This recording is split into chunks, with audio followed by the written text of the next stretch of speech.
Seperti biasanya, saya selalu mengawali dengan kontrak kuliah ya, Bunda.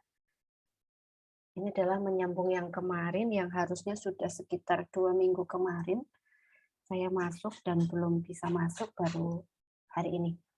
Kontrak kuliah komprehensif kehamilan, tujuan kontrak kuliah ini adalah untuk mengetahui mata kuliah ini tentang membahas apa saja, kemudian berapa SKS, berapa kali pertemuan, kemudian tim dosennya siapa saja, kemudian kesepakatan-kesepakatan bersama selama kegiatan perkuliahan.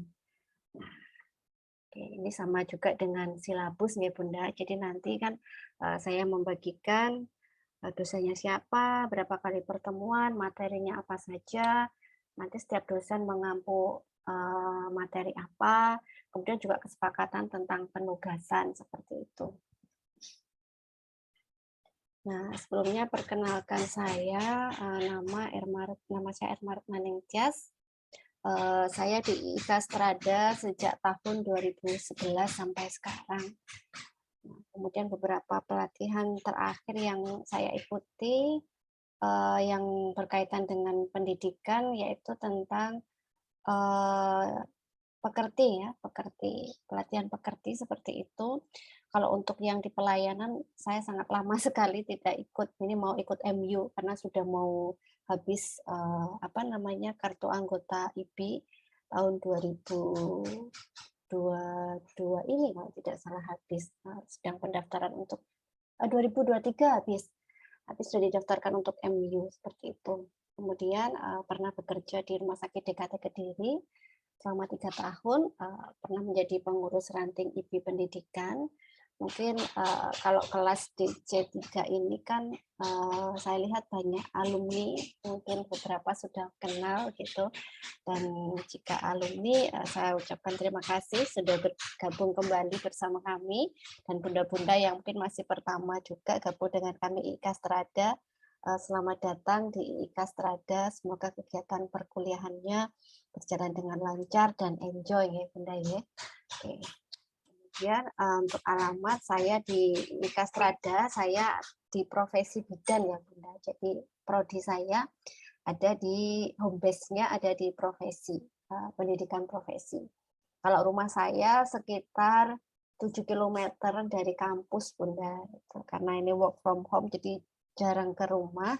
Tapi pengumuman yang terbaru kampus sudah mulai offline Bunda, jadi dijadwalkan yang non struktural sekitar seminggu 3 kali begitu. Jadi harus memang kami ke kampus seperti itu. Cuman semoga saja memang begitu. Cuman kalau melihat kasus Omikron ini kok infonya pertengahan Februari ini nanti meninggi kasusnya, informasinya saja seperti itu. Semoga kita semua sehat selalu ya Bunda. Nah, kemudian pendidikan yang terakhir saya di Universitas KIA ya, manajemen KIA di Universitas Diponegoro Semarang. Kemudian untuk yang terakhir kemarin mengambil profesi seperti itu.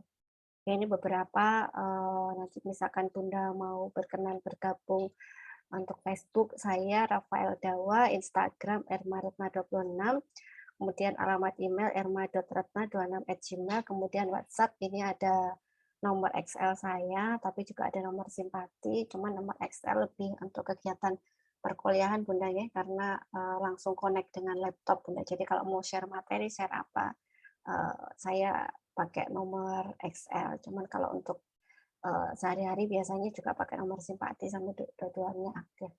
Nah ini anak saya seperti itu, satu.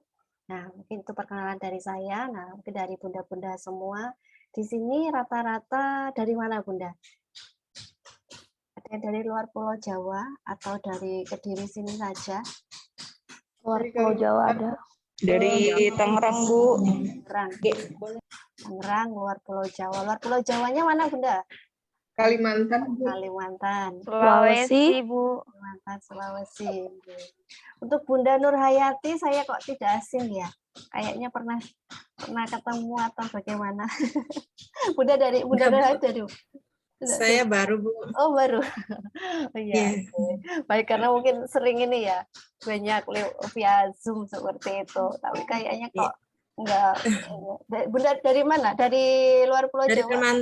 Kalimantan, Bu. Oh, Dari Kalimantan. Sampit. Oh, berarti ya memang benar baru. Ibu kalau Kediri kan kayaknya mungkin ketemu di mana. Kalau Sampit kan nggak mungkin ketemu ya, Bunda. Karena saya juga nggak pernah ke Kalimantan gitu. Dan Nanti Bu rata-rata, kapan-kapan main. amin, gitu ya Bunda. Gitu. Bunda semua di sini sudah bekerja? Ya, Ada, Bu. Di puskesmas? sudah Bu. Di puskesmas. Puskesmas. Puskesmas ya. Di rumah sakit, Rumah Bu. sakit, puskesmas, ada di dinas kesehatan? Ada juga ya. Oke. Oke, baik. Mungkin itu perkenalan singkat dari saya seperti itu. Nah, kemudian selanjutnya saya masuk kembali ke materi, ya Bunda. Nah, yang pertama adalah deskripsi mata kuliah. Jadi sebenarnya apa sih mata kuliah komprehensif kehamilan seperti itu. Nah, sebelumnya waktu dulu di D3 pastinya atau D3 ya pastinya, karena kalau P2B kok sudah enggak ada, yang terakhir D3 ya Bunda. Itu adalah, ini sebenarnya adalah mata kuliah asuhan kebidanan, Bunda, asuhan kebidanan kehamilan sebenarnya. Cuman di D4 ini lebih penekanannya karena kita mempersiapkan kalau Bunda itu nanti pastinya di pelayanan kan akan lanjut profesi nggih. Nah, kita di sini itu mempersiapkan supaya Bunda nanti saat profesi itu lebih banyak akhirnya nanti kan uji kompetensi ya. Nah, untuk mempersiapkan uji kompetensi itu kita persiapkan tentang biasanya lebih banyak kasus-kasus seperti itu ya. Soal-soal kasus seperti itu yang akan dipelajari seperti itu supaya tujuannya apa? Bunda kompeten 100% lulus uji kompetensi. Tapi selain itu di profesi itu kan ada 10 stase ya Bunda. Jadi intinya profesi itu Bunda kalau di kami itu Bunda praktek di lahan seperti itu, kemudian hasil prakteknya dibentuk disusun dalam kegiatan seperti ASKEP seperti itu. Nah, cuman apa yang membedakan antara profesi dengan D3, kalau D3 dulu kan kita ASKEP komprehensif ya Bunda, hanya bab 1, bab 2, bab 3 seperti itu langsung pembahasan. Nah, kalau nanti di profesi ada tambahannya jurnal Bunda. Jadi nanti Bunda kalau profesi misalkan ada 10 stase, mulai dari stase remaja, kehamilan, persalinan, sampai stase yang terakhir ya 10 itu membuat ASKEP baik patologis, fisiologis. Nah, di situ disertakan jurnal, Bunda. Jadi ada jurnal selain dari teori, kemudian praktek di lahan langsung dengan bagaimana cara penanganan di lahan, kemudian dikaitkan dengan penelitian. Jadi misalkan mengambil ASKEP komprehensifnya tentang preeklamsi, kehamilan dengan preeklamsi seperti itu, nah, Bunda selain membuat ASKEP tentang preeklamsi, tentang patol ya, tapi nanti juga bisa ditambahkan tentang jurnalnya. Jadi jurnal tentang preeklamsi, penelitian-penelitian tentang preeklamsi seperti itu. Nah, kalau untuk di sini saya nanti hanya akan mereview materinya saja, Bunda. Materi dari kami nanti tidak membahas tentang materi secara detail, hanya sekilas-sekilas saja, tapi di sini nanti lebih ke soal seperti itu. Jadi Bunda lebih ke pembuatan soal. Kalau selama ini mungkin Bunda kan mengerjakan soal. Nah, di dalam komprehensif ini nanti kita akan bersama-sama soal itu seperti apa, soal UKOM itu bentuknya seperti apa, komponennya apa saja. Nah, kita nanti akan berusaha akan membuat soal seperti itu. Jadi tidak hanya mengerjakan saja, tapi juga membuat soal dari pengalaman Bunda di lahan. Itu harapannya begitu. Jadi kalau Bunda punya pasien di lahan, nah nanti Bunda buat soal seperti itu. Baik juga patologis maupun fisiologis. Jadi akhirnya nanti Bunda saat mengerjakan soal-soal uji kompetensi itu tahu karakteristik soal seperti itu. Tahu kunci-kuncinya seperti itu. Nah, kemudian nanti lebih ke pembuatan soal, kemudian lebih ke kasus seperti itu. Nah, kemudian di sini ada dosen pengampu. ada saya selaku PJMK dosen Bunda. Di PJMK itu ada PJMK mahasiswa dan PJMK dosen seperti itu. Kalau PJMK dosen, terutama di sini saya adalah membagi materi dengan tim dosen, kemudian juga mengumpulkan nilai. Jadi nilai-nilai yang terkumpul dari dosen, saya yang merekap, kemudian saya yang menginputkan sampai nilai itu selesai, begitu Bunda. Jadi kemudian ada Bu Retno Palupi dan ada Bu Anggrawati. Nah, Bunda kan mungkin sudah paham ya di IIK Strada ada departemen-departemen seperti itu, bahwa kami itu ada semacam spesialisasi begitu. Bukan spesialis, lebih tepatnya begitu. Tapi kalau spesialisasi itu kan sebenarnya lebih ke pelayanan ya Bunda. Cuman kalau saya sih cenderungnya tentang departemen begitu. Jadi jika departemen kehamilan, pas kebetulan saya Bu Palupi, Bu Anggra, jadi nanti mengajarnya pun juga lebih arahnya ke situ. Jadi mulai mengajar, membimbing, penelitian, tridharma, semacam pengabdian masyarakat. Nanti lebihnya temanya memang ke kehamilan, seperti itu. Nah, tapi setiap dosen juga memiliki mata kuliah yang diampu, Bunda. Kalau saya itu kan mata kuliah yang saya ampu itu kehamilan, komunitas, kemudian manajemen mutu sama kesehatan masyarakat. Jadi saya seputar itu, Bunda.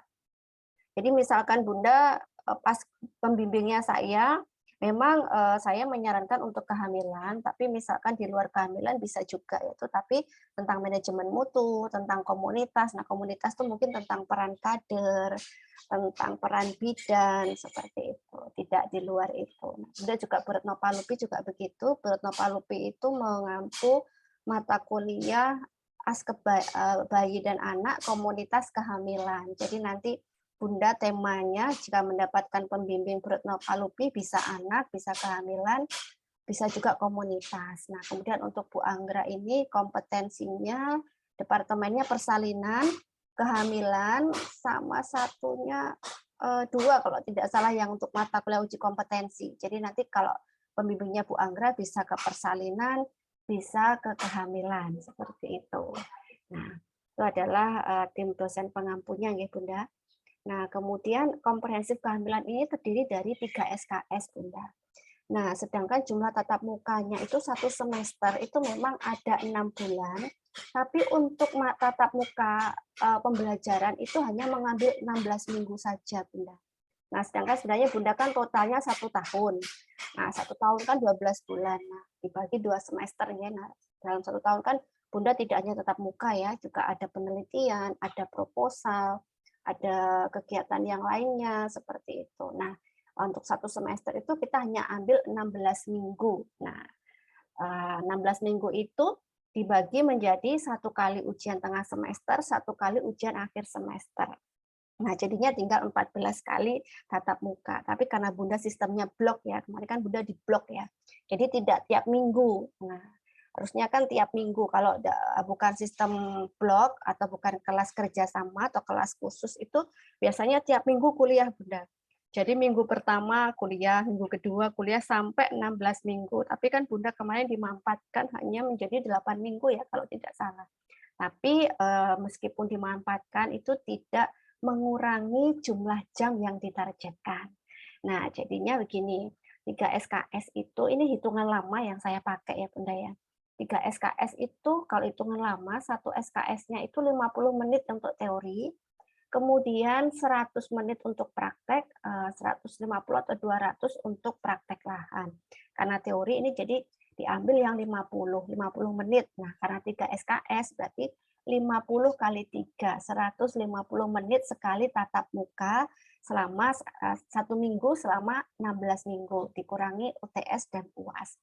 Nah, itu penghitungan lama, Bunda. Tapi kalau penghitungan baru itu 1 SKS itu sudah dihitung 170 menit, Bunda. Jadi 170 menit itu dalam 1 minggu harus menghabiskan 170 menit, tapi sudah dibagi ke praktek, kegiatan teori dibagi. Nah, tapi saya masih pakai teori yang lama seperti itu. Jadi targetnya Bunda itu harusnya 14 kali 16 minggu kali 150 menit. Nah, sekarang Bunda bisa hitung kalau komprehensif kehamilan itu berapa kali? 8 kali nggih kemarin 8 kali dikalikan saya 8 minggu. Kalau saya akhirnya saya dimampatkan, Bu Anggra dimampatkan. Nah, harapannya targetnya tetap terpenuhi, Bunda, seperti itu. Ya. Jadi nanti terpenuhi tidak hanya tatap muka saja, tapi kegiatan Bunda penugasan mandiri seperti itu pun juga terhitung seperti itu. Nah, tadi dosen pengampunya sudah. Nah, kemudian nanti ada selanjutnya CPMK. CPMK itu adalah capaian pembelajaran mata kuliah, Bunda. Jadi apa saja sih yang harus disampaikan, yang harus dipelajari bersama untuk mata kuliah komprehensif kehamilan. Nah, karena tadi saya menyampaikan hanya mereview, ya Bunda, tidak mempelajari tentang pertumbuhan dan perkembangan hasil konsepsi, tidak, tapi hanya mereview, mengingat ulang. Nah, jadi di sini ada mereview pertumbuhan dan perkembangan hasil konsepsi, mereview perubahan anatomi dan fisiologi ibu hamil, mereview perubahan adaptasi psikologi selama masa kehamilan, mereview tanda-tanda kehamilan dan pemeriksaan diagnostik kehamilan, mereview faktor-faktor yang mempengaruhi kehamilan, mereview kebutuhan ibu hamil, kemudian mereview tanda bahaya atau komplikasi pada ibu dan janin selama masa kehamilan, mereview manajemen kebidanan pada ibu hamil, kemudian refleksi kasus itu penugasan ya Bunda membuat kasus dari pengalaman Bunda, tapi kalau menurut saya fleksibel aja ya, memang idealnya rencananya sih memang benar-benar Bunda membuat dari pasien yang pernah Bunda jumpai. Tapi juga tidak menutup kemungkinan jika memang Bunda itu pernah memiliki soal-soal kasus seperti itu, nggak apa-apa dipakai juga tidak apa-apa. Intinya Bunda paham apa sih sebenarnya komponen soal itu gitu. Kemudian latihan kasus ini nanti akan kita bagikan ada 2 kali pertemuan gitu, 2 kali tatap muka.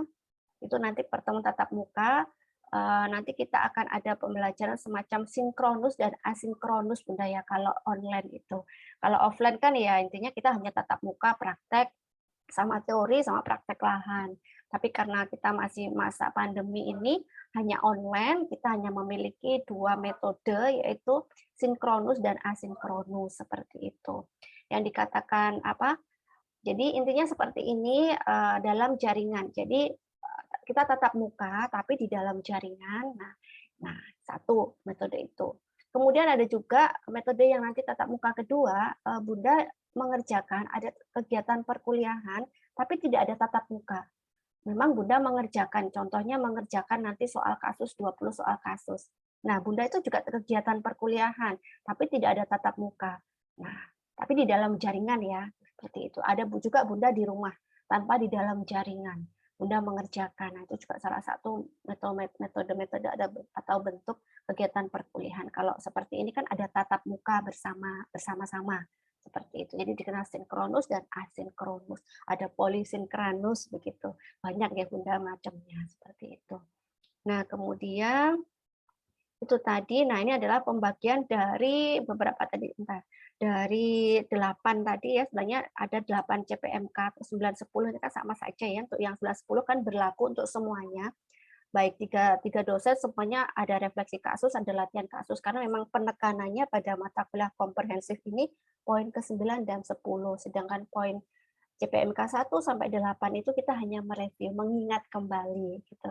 Jadi karena ada 9 CPMK, nah itu karena ada timnya 3 maka juga dibagi menjadi 3 tim dosen. Yang pertama ini ada sebentar. Tidak terlihat tertutup. Ada Bu Anggra. Kalau sesuai dengan 16 kali itu Bu Anggra itu ada 4 kali pertemuan Bunda, tapi dimanfaatkan jadi 2 kali tatap muka. Mingguan sudah masuk nih.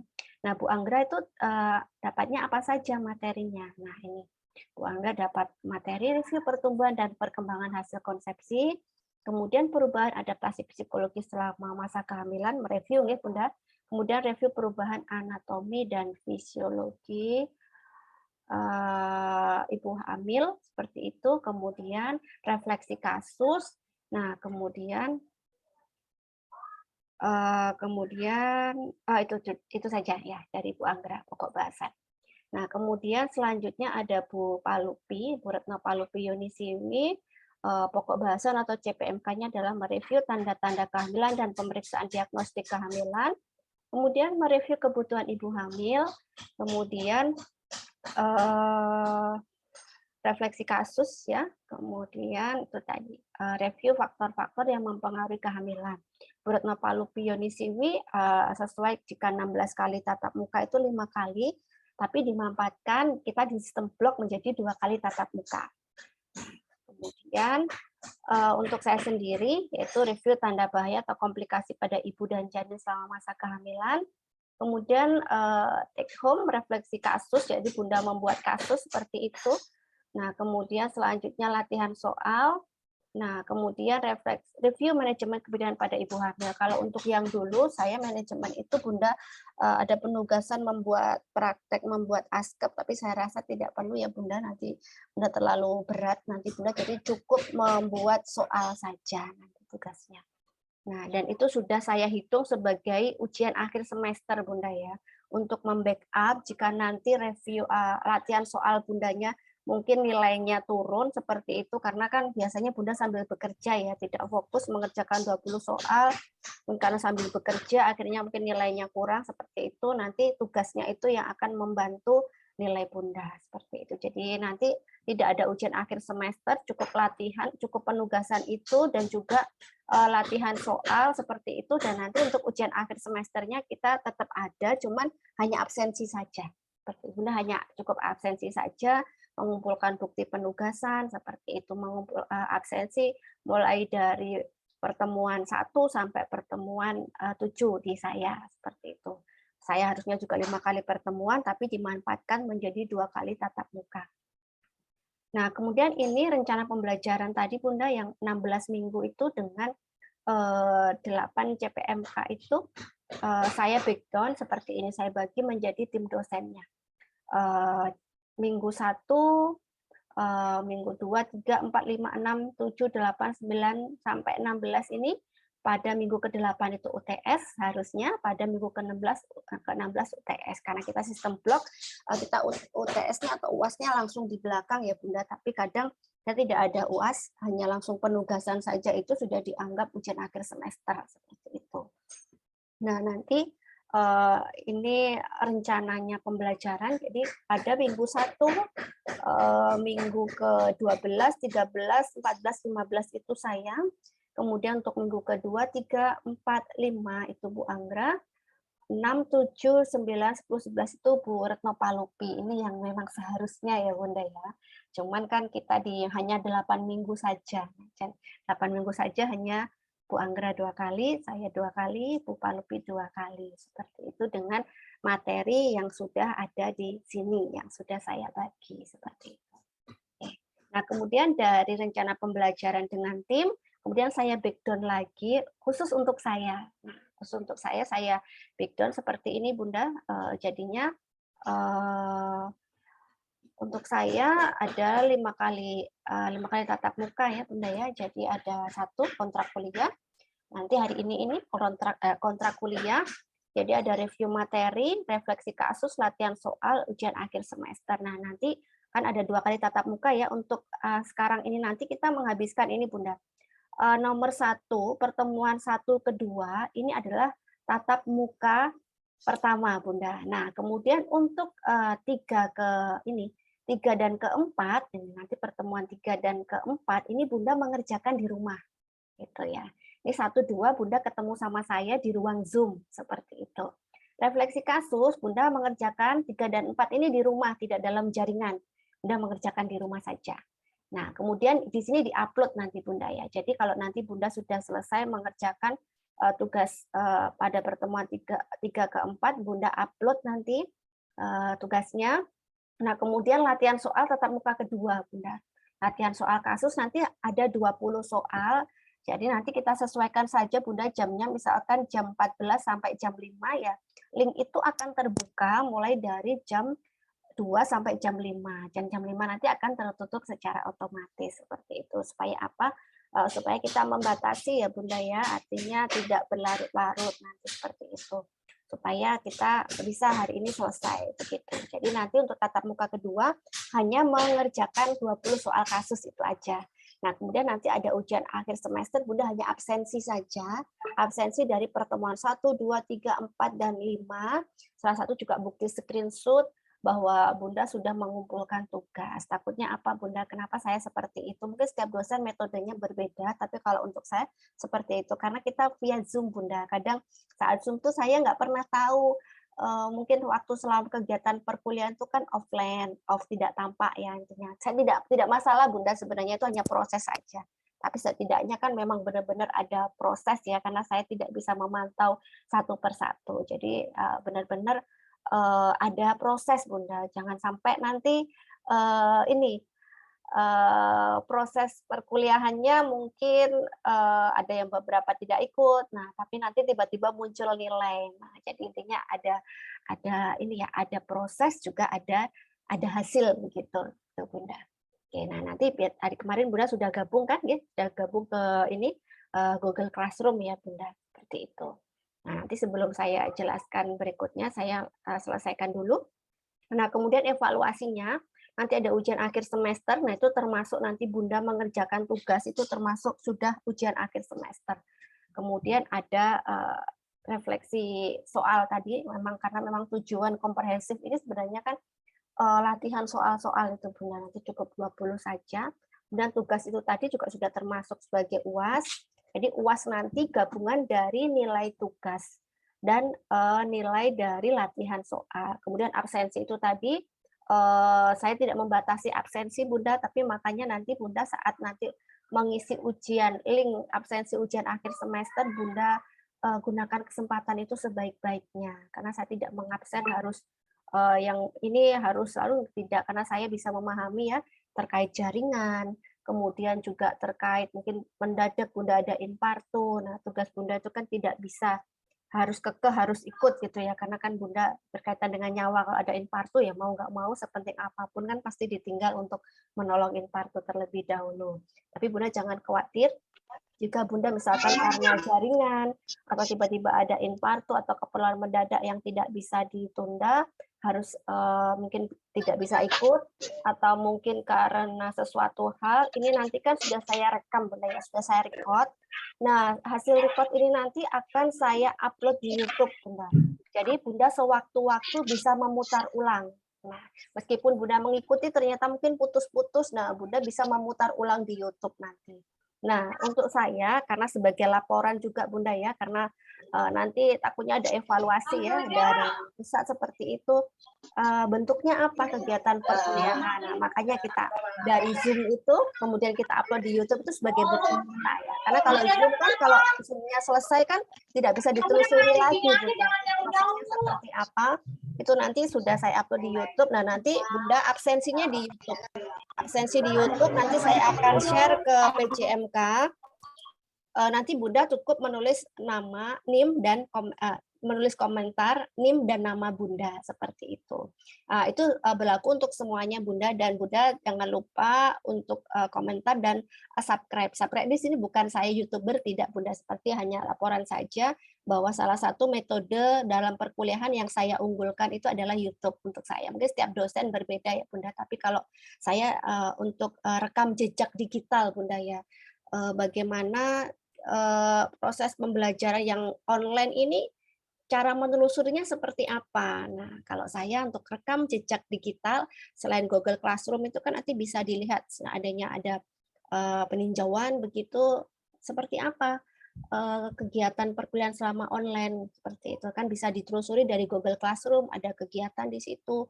Selain itu juga bagaimana kegiatan perkuliahannya saya rekam, saya upload di YouTube, seperti itu. Dan juga bisa dibuktikan dari beberapa jumlah mahasiswa berapa yang ikut subscribe-nya, itu juga sudah melambangkan jumlah mahasiswa yang selama pandemi itu berkisar berapa, seperti itu saja, Bunda. Jadi bukan untuk YouTuber, tidak, seperti itu, hanya untuk rekam jejak digital saja. Tuh. Baik, kemudian ini tadi seperti yang saya sampaikan, media pembelajaran saya ada Google Classroom, ada YouTube, ada Zoom, seperti saat di Zoom ya. Nah, yang saya tekan ada Google Form nanti pada tatap muka kedua. Nah, yang saya tekankan kalau untuk saya adalah pembelajaran via YouTube. Karena kalau via YouTube itu sangat enak sekali, Bunda. Bunda juga bisa memutar kapanpun gitu. Jadi bisa diputar ulang seperti itu. Karena itu tadi saya memfasilitasi solusinya karena banyak kalau nggak bisa ikut Zoom atau online, takutnya Bunda nggak dapat materi seperti itu. Tapi kalau dengan saya upload di YouTube, nah Bunda sewaktu-waktu bisa memutar ulang seperti itu. Oke. Tuh. Kemudian, nah ini tadi sekarang kita masuk ke penugasan ya Bunda ya. Jadi nanti tugasnya individu saja ya Bunda ya. Jadi tugasnya ASKEP komprehensif ini sudah include nanti tugas ujian akhir semester, membuat 5 soal kasus fisiologis dan 5 soal kasus patologis Bunda. Jadi total Bunda membuat 10 soal seperti itu. Nah, nanti tugas dikumpulkan di Google Classroom sesuai pertemuannya ya Bunda ya. Jadi nanti kalau untuk kasus fisiologis dikumpulkan pada pertemuan ketiga, untuk kasus patologis dikumpulkan pada pertemuan keempat seperti itu. Nah, Bunda nanti tidak perlu khawatir, format semuanya sudah ada, Bunda tinggal mengganti saja nama Bunda dan memasukkan soal-soal Bunda seperti itu. Nah, soalnya seperti apa? Nah, ini ada kriterianya Bunda. Saat soal yang uji kompetensi. Nah, contohnya seperti ini soal kasusnya. Jadi nanti Bunda juga membuatnya tidak membuat soal seperti itu, tapi juga ada rambu-rambunya Bunda ya. Nah, contohnya di sini. Seorang perempuan berusia 32 tahun, G3, P1, A0 atau A1, kehamilan 30 minggu, datang ke bidan praktek mandiri. Mengeluh sering pusing, pandangan mata kabur, nyeri ulu hati, bengkak pada kaki. Hasil pemeriksaan tekanan darah 150/100 mmHg dan protein urin positif. Apakah tujuan pemeriksaan yang bidan lakukan pada kasus tersebut? Nah, ini kan sebenarnya juga memang untuk soalnya dia lebih masuk ke patologis, Bunda, tapi untuk pertanyaannya dia masih masuknya ke fisiologis ya, seperti itu. Nah, komponen soal terdiri dari fokus pasien, jadi nanti Bunda membuatnya harus ada fokusnya pasiennya siapa. Kalau dulu kan Nyonya W, Nyonya Wati, Nyonya siapa, kalau sekarang seorang perempuan, Bunda. Nah, di situ ada fokus pasien, ada usia, kemudian tempat periksanya, Bunda. Bunda ini ya harus penekanan paling besar ini. Tempat periksanya di mana? Dia di BPM atau di rumah sakit atau di puskesmas.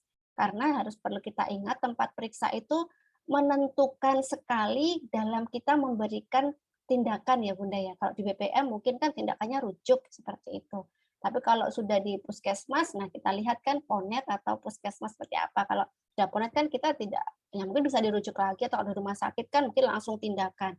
Itu tadi tempat memeriksa itu kadang sering menjebak Bunda, kadang kita lupa ya tempat periksanya di mana seperti itu.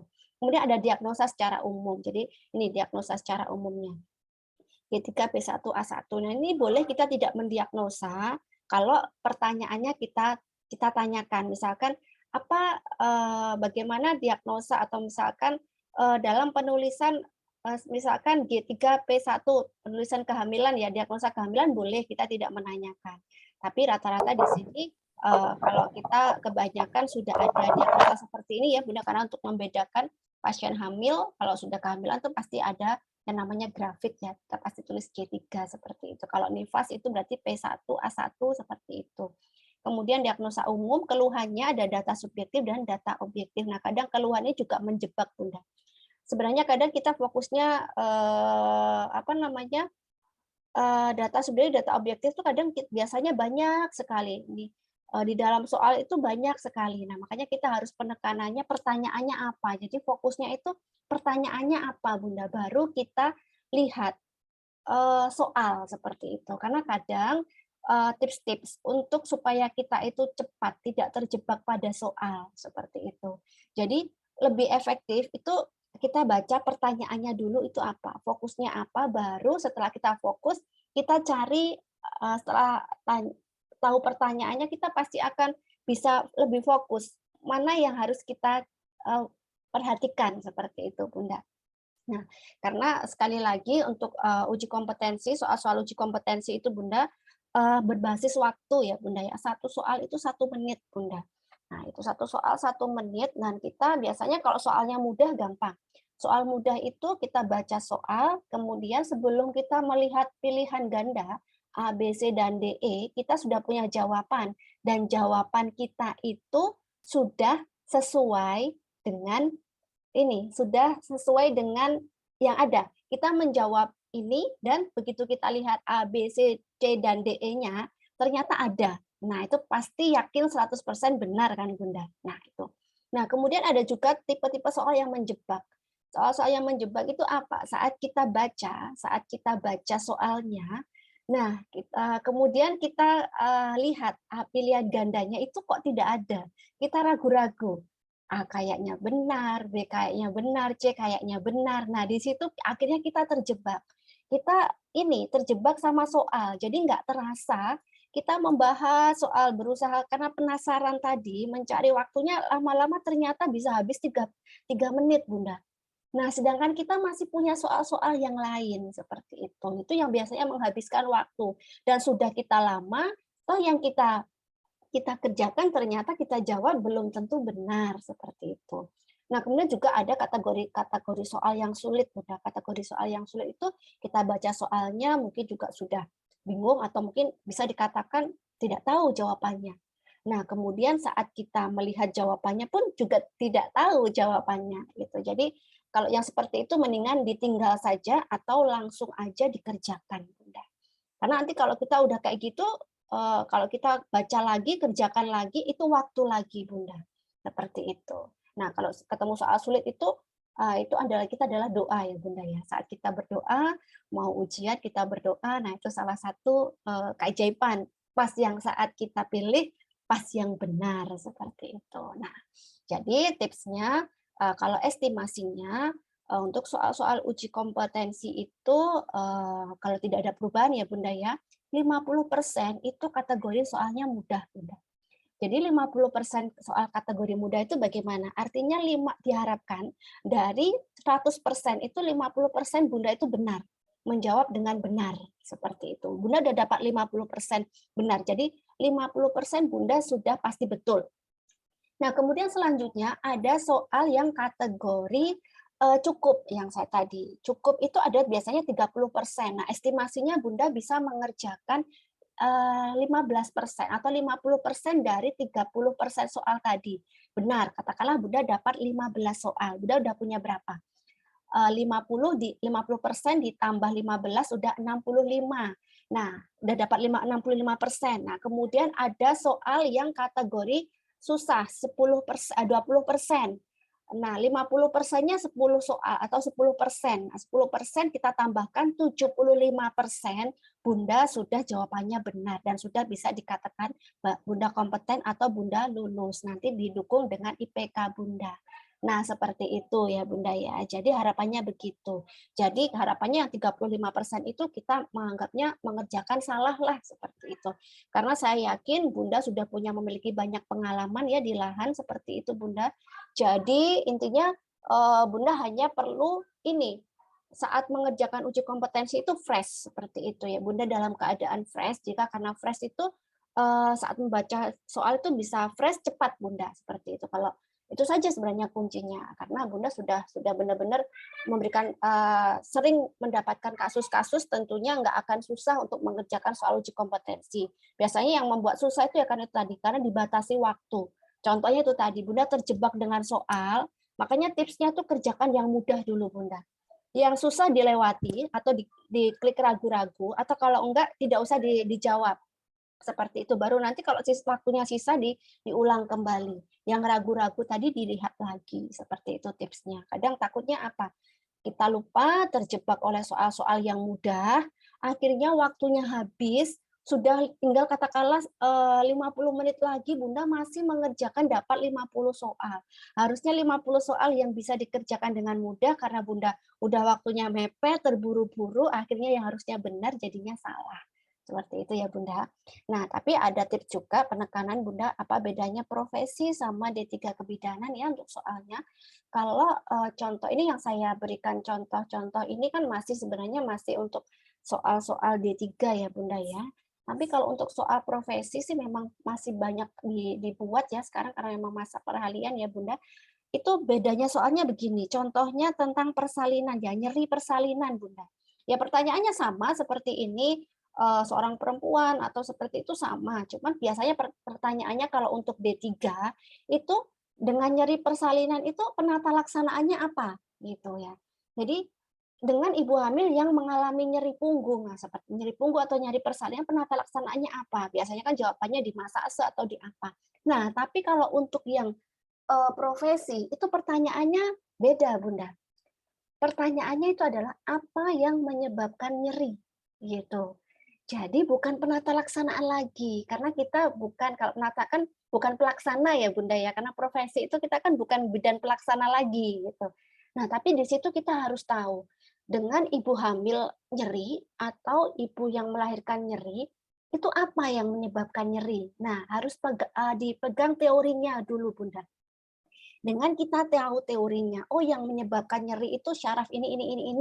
Nah, dalam kita nanti akhirnya memberikan intervensi itu ini tepat sasaran gitu. Oh, jadi penyebab nyerinya ini, jadi kita intervensinya blok penyebab nyerinya apa. Nah, penyebab nyeri itu dari mana asalnya? Nah, kita kan tahu. Nah, kita harus tahu misalkan apakah secara psikologis juga memperberat penyebab nyeri atau seperti apa relaksasi. Nah, kita bisa temukan cara-cara yang baru. Jadi tidak hanya satu saja, kalau selama ini D3 kan hanya penata laksanaan kayak gitu. Tapi kalau untuk di profesi itu lebih penyebab nyerinya apa? Kalau kita tahu penyebab nyerinya timbulnya dari mana? Oh, dari sana, dari sini, yang paling banyak di mana? Nah, kita sudah punya, kalau di sini saya blok nyeri di sini kok tidak berhasil, berarti ada penyebab yang lain. Nah, kita cari di situ. Nah, dengan adanya profesi ini harapannya Bunda bisa menciptakan sesuatu yang baru gitu, Bunda. Jadi dari kasus-kasus yang ada itu Bunda bisa menyelami apa penyebabnya, kemudian memberikan terapi itu yang tepat, Bunda. Gitu. Jadi tidak hanya satu terapi saja, harapannya ke depannya dengan perkembangan teknologi, perkembangan ilmu pengetahuan, Bunda bisa menciptakan sesuatu yang baru seperti itu. Jadi itu sebenarnya profesi. Harapannya ke situ ya, Bunda ya. Jadi kita tidak hanya melaksanakan saja mengikuti perintah atau advis dokter, tapi kita tahu kenapa mekanismenya. Misalkan tanya kenapa misalkan apa namanya preeklamsi itu terjadi, preeklamsi kehamilan itu apa yang menyebabkan seperti itu. Bagaimana mencegah kalau sudah terjadi preeklamsi yang seperti apa. Nah, seperti itu. Jadi Bunda lebih ke teori sebenarnya untuk profesi.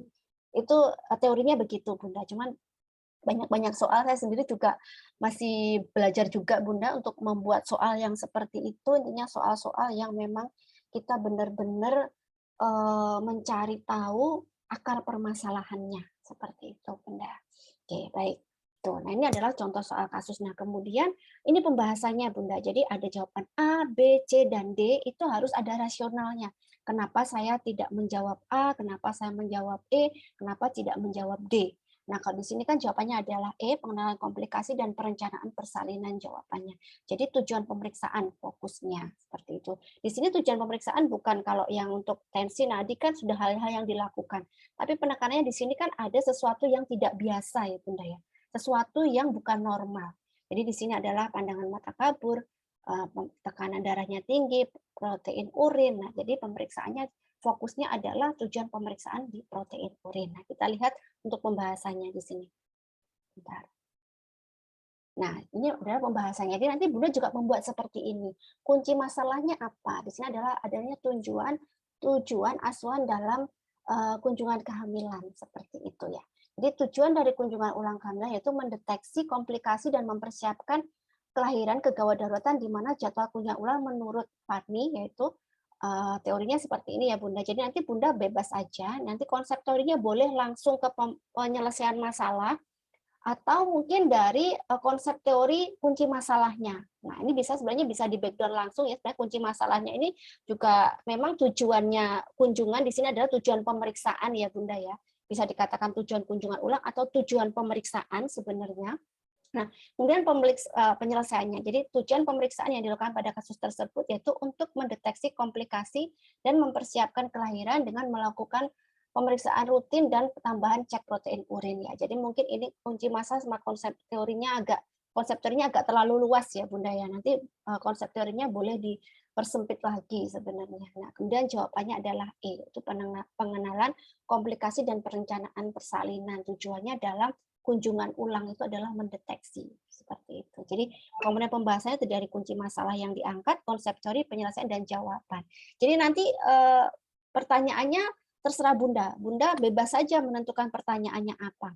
Makanya kadang satu soal itu bisa lebih dari maksimal 5 sih seperti itu. Jadi satu soal itu bisa banyak pertanyaan, tergantung kita mau tanya apa. Nah, kalau dulu kan kalau paper ya, pakai kertas kan bisa Bunda dilihat. Kalau CBT kan nggak bisa, yang muncul di layar kita itu satu soal seperti itu. Kalau dulu kan di kertas itu kan jawaban soalnya nomor 1 bisa untuk menjawab soal nomor 1, 2, 3, 4, 5. Dan tapi kan kita tetap bisa membaca soal yang di atas di depan kita kertas. Tapi kalau di PPT pakai komputer kan tidak. Yang muncul soalnya 1. Kemudian kalau kita udah next, ganti lagi soalnya. Kan kita nggak bisa mengingat. Jadi meskipun satu soal dibuat 5 pertanyaan nggak apa-apa. Tapi tetap pertanyaannya itu dimunculkan. Seperti itu ya. Jadi tadi seperti itu ya Bunda ya. Jadi soal itu munculnya tidak bersamaan. Makanya kadang kalau meskipun Bunda mengerjakan soal sama-sama 150 soal begitu, antara saya dan samping saya itu sebenarnya soalnya sama, tapi yang muncul itu beda. Gitu. Saya mengerjakan mungkin kemungkinan saya munculnya soal nomor 1. Nah, mungkin samping saya munculnya soal nomor 5. Samping saya lagi atau depan saya mungkin munculnya soal nomor 7 begitu. Jadi yang muncul di layar itu acak, Bunda. Seperti itu. Oke. Jadi tidak bisa mungkin kita sama di situ kalau kita mengerjakan sama itu tidak sama, Bunda. Meskipun kita duduk bersampingan, berhadapan itu tidak sama soal yang muncul gitu. Ada beberapa juga tergantung soalnya. Kalau soalnya memang 150, di bank soalnya 150, berarti semua peserta mendapatkan soal 150 itu. Tapi ada juga yang di sistem itu punya 200 soal. Jadi 200 soal belum tentu saya dapat nomor 7, samping saya belum tentu soal nomor 7 itu muncul. Mungkin justru nomor yang lain. Karena pengalaman kemarin itu waktu tryout begitu, Bunda.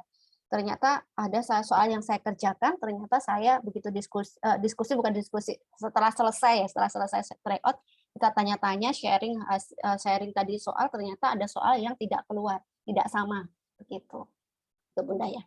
Nah, kemudian itu soal kasusnya, soal contoh kasus fisiologis. Nah, nanti Bunda jangan khawatir, nanti di format sudah ada kasusnya yang patologis maupun fisiologis, sudah ada formatnya, sudah ada contohnya. Bunda tinggal menulis nama saja dan memasukkan soal sesuai dengan pengalaman Bunda untuk idealnya. Itu Bunda terkait kontrak kuliah ya, yang bisa saya sampaikan. Oke. Bunda, sebelum kita masuk ke materi, review materi, mungkin Bunda ada, sebentar, sebelum saya kembalikan, saya ini dulu share dulu aja. Saya stop share dulu.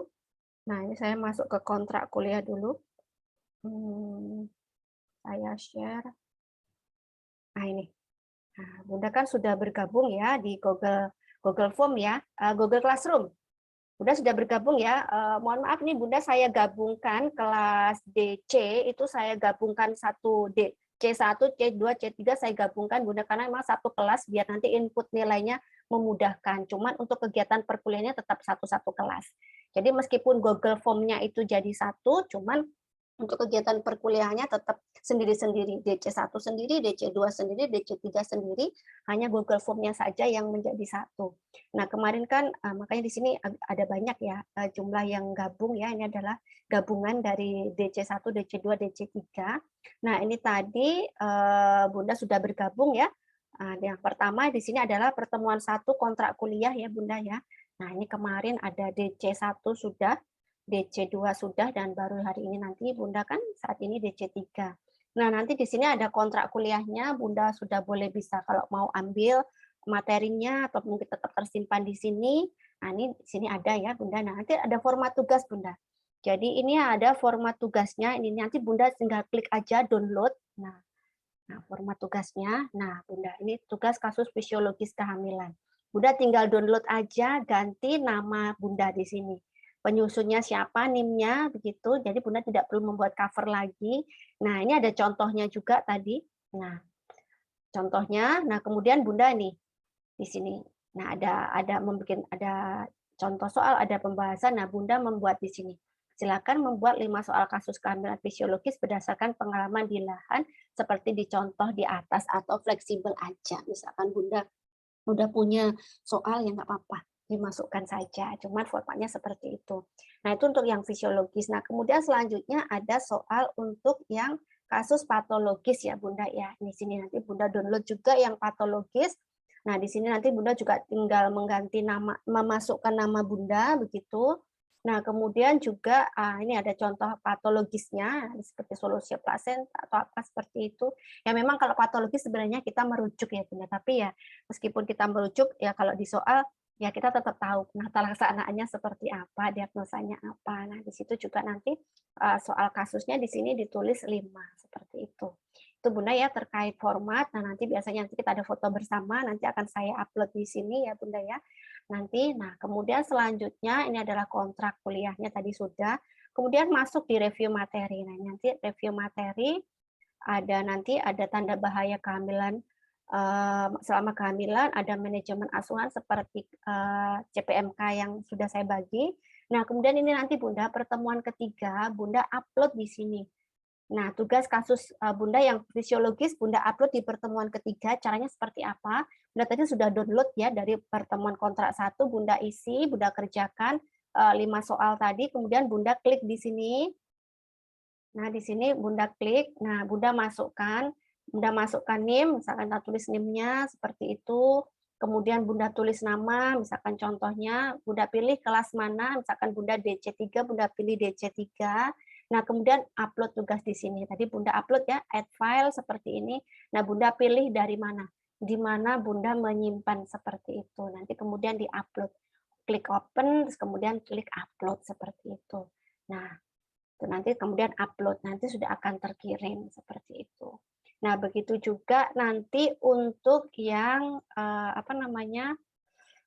pertemuan berikutnya. Pertemuan yang tugas patologis. Nanti Bunda juga sama. Di-upload di tugas patologis seperti itu sama yang seperti tadi. Bunda jangan lupa setelah menyerahkan itu setelah upload Bunda klik serahkan gitu. Kadang biasanya lupa klik serahkan, di situ ada serahkan gitu. Nah, kemudian nanti untuk berikutnya ini tadi kan kita selesai sampai sini ya Bunda ya. Nah, nanti untuk tatap muka kedua, ini adalah pertemuan kelima, Bunda. Jadi nanti Bunda tinggal klik saja latihan soal kasus, seperti ini. Nah, ini masih saya kunci, Bunda ya. Jadi nanti akan terbuka saat kita kapan kesepakatan lagi untuk latihan soal kasus 20 soal ya, Bunda ya. Jadi berbasis waktu di sini, Bunda. Nah, itu nanti kapan begitu. Nah, kemudian selanjutnya nanti ujian akhir semester Bunda tidak perlu lagi ada UAS dari nilai-nilai nanti untuk latihan ini nanti UAS nanti sudah akan muncul skor Bunda, sudah muncul pembahasan juga, Bunda bisa lihat di situ skornya berapa dan pembahasan. Kemudian untuk ujian akhir semester ini nanti masih juga saya tutup Bunda, di sini Bunda hanya mengisi absensi nomor pertemuan 1 sampai pertemuan 5 kalau dengan saya ya, sama Bunda bukti screenshot-nya sudah mengumpulkan tugas sama bukti screenshot untuk YouTube ya, untuk rekam jejak digital YouTube, salah satunya subscribe itu tadi, seperti itu. Jadi itu Bunda untuk materi kita ada 5 pertemuan. Jadi nanti ujian akhir semester isinya hanya absen saja, pertemuan 1 sampai pertemuan 5, kemudian bukti screenshot sudah mengumpulkan tugas sama bukti subscribe pembelajaran via YouTube seperti itu. Itu Bunda yang bisa saya sampaikan terkait kontrak kuliah. Nah, sebelum kita masuk ke pertemuan 2, masuk materi, mungkin Bunda ada yang mau didiskusikan atau mau ditanyakan terkait tugas, terkait kegiatan perkuliahan seperti itu. Nanti ada tenggatnya ya Bunda ya, karena kita sudah mendekati ujian akhir semester. Tenggatnya saya upayakan tanggal 29 ya Bunda ya. 29 itu bisa kita selesaikan. Takutnya juga masih ada yang mundur. Makanya saya berikan tenggat di tanggal 29 Januari untuk bisa bisa dikumpulkan tugasnya semua. Oke Bunda, baik dari sini ada yang mau ditanyakan Bunda atau ada yang mau disampaikan? Atau sudah cukup?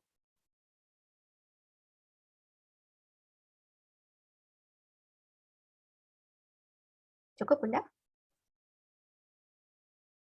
Cukup, Bu. Cukup, nggih? Oke, baik. Oke, jika cukup, saya lanjutkan. Ini nggih, materi nggih, Bunda, hanya review ini saja materinya. Nah, sekarang kita mereview ini. Nah, ini Bunda, hanya mereview saja, hanya 6 slide saja, Bunda. Tapi harusnya ini kalau kita pelajari satu-satu nggak cukup, Bunda. Waktunya panjang sekali, seperti itu. Nah, di sini ada tanda bahaya atau komplikasi pada ibu dan janin selama masa kehamilan, seperti itu. Saya rasa sebenarnya dari judul satu slide ini sebenarnya Bunda sudah sangat paham ya, apa saja sih sebenarnya yang dikatakan komplikasi pada ibu dan janin selama masa kehamilan. Saya rasa Bunda sudah paham apa-apa saja. Bukan hanya paham, tapi Bunda melakukan menangani. Kalau saya kan hanya teori, Bunda. Jadi kalau Bunda kan hanya menangani. Makanya sebenarnya kalau di lahan itu Bunda lebih pengalamannya lebih banyak daripada saya, karena saya sama sekali tidak ada pengalaman di lahan. Ya pengalaman dulu waktu kerja di rumah sakit DKT itu aja sudah lama, Bunda. Tapi kalau yang sekarang kan banyak terbaru seperti itu. Jadi seandainya teori kan teori itu bisa iya, bisa tidak. Contohnya juga misalkan contohnya APN 58 langkah seperti itu kan ada teori terbaru. Kalau teori itu memang kita harus berikan semuanya ya, Bunda. Tinggal mana yang dipakai. Mau pakai teori lama atau pakai teori baru. Seperti contohnya aja tentang batasan anemia ya, menurut WHO, menurut Departemen Kesehatan seperti itu kan ada beberapa beda, Bunda, rentangnya. Nah, misalkan apakah kalau kita pakai ini apakah kita salah?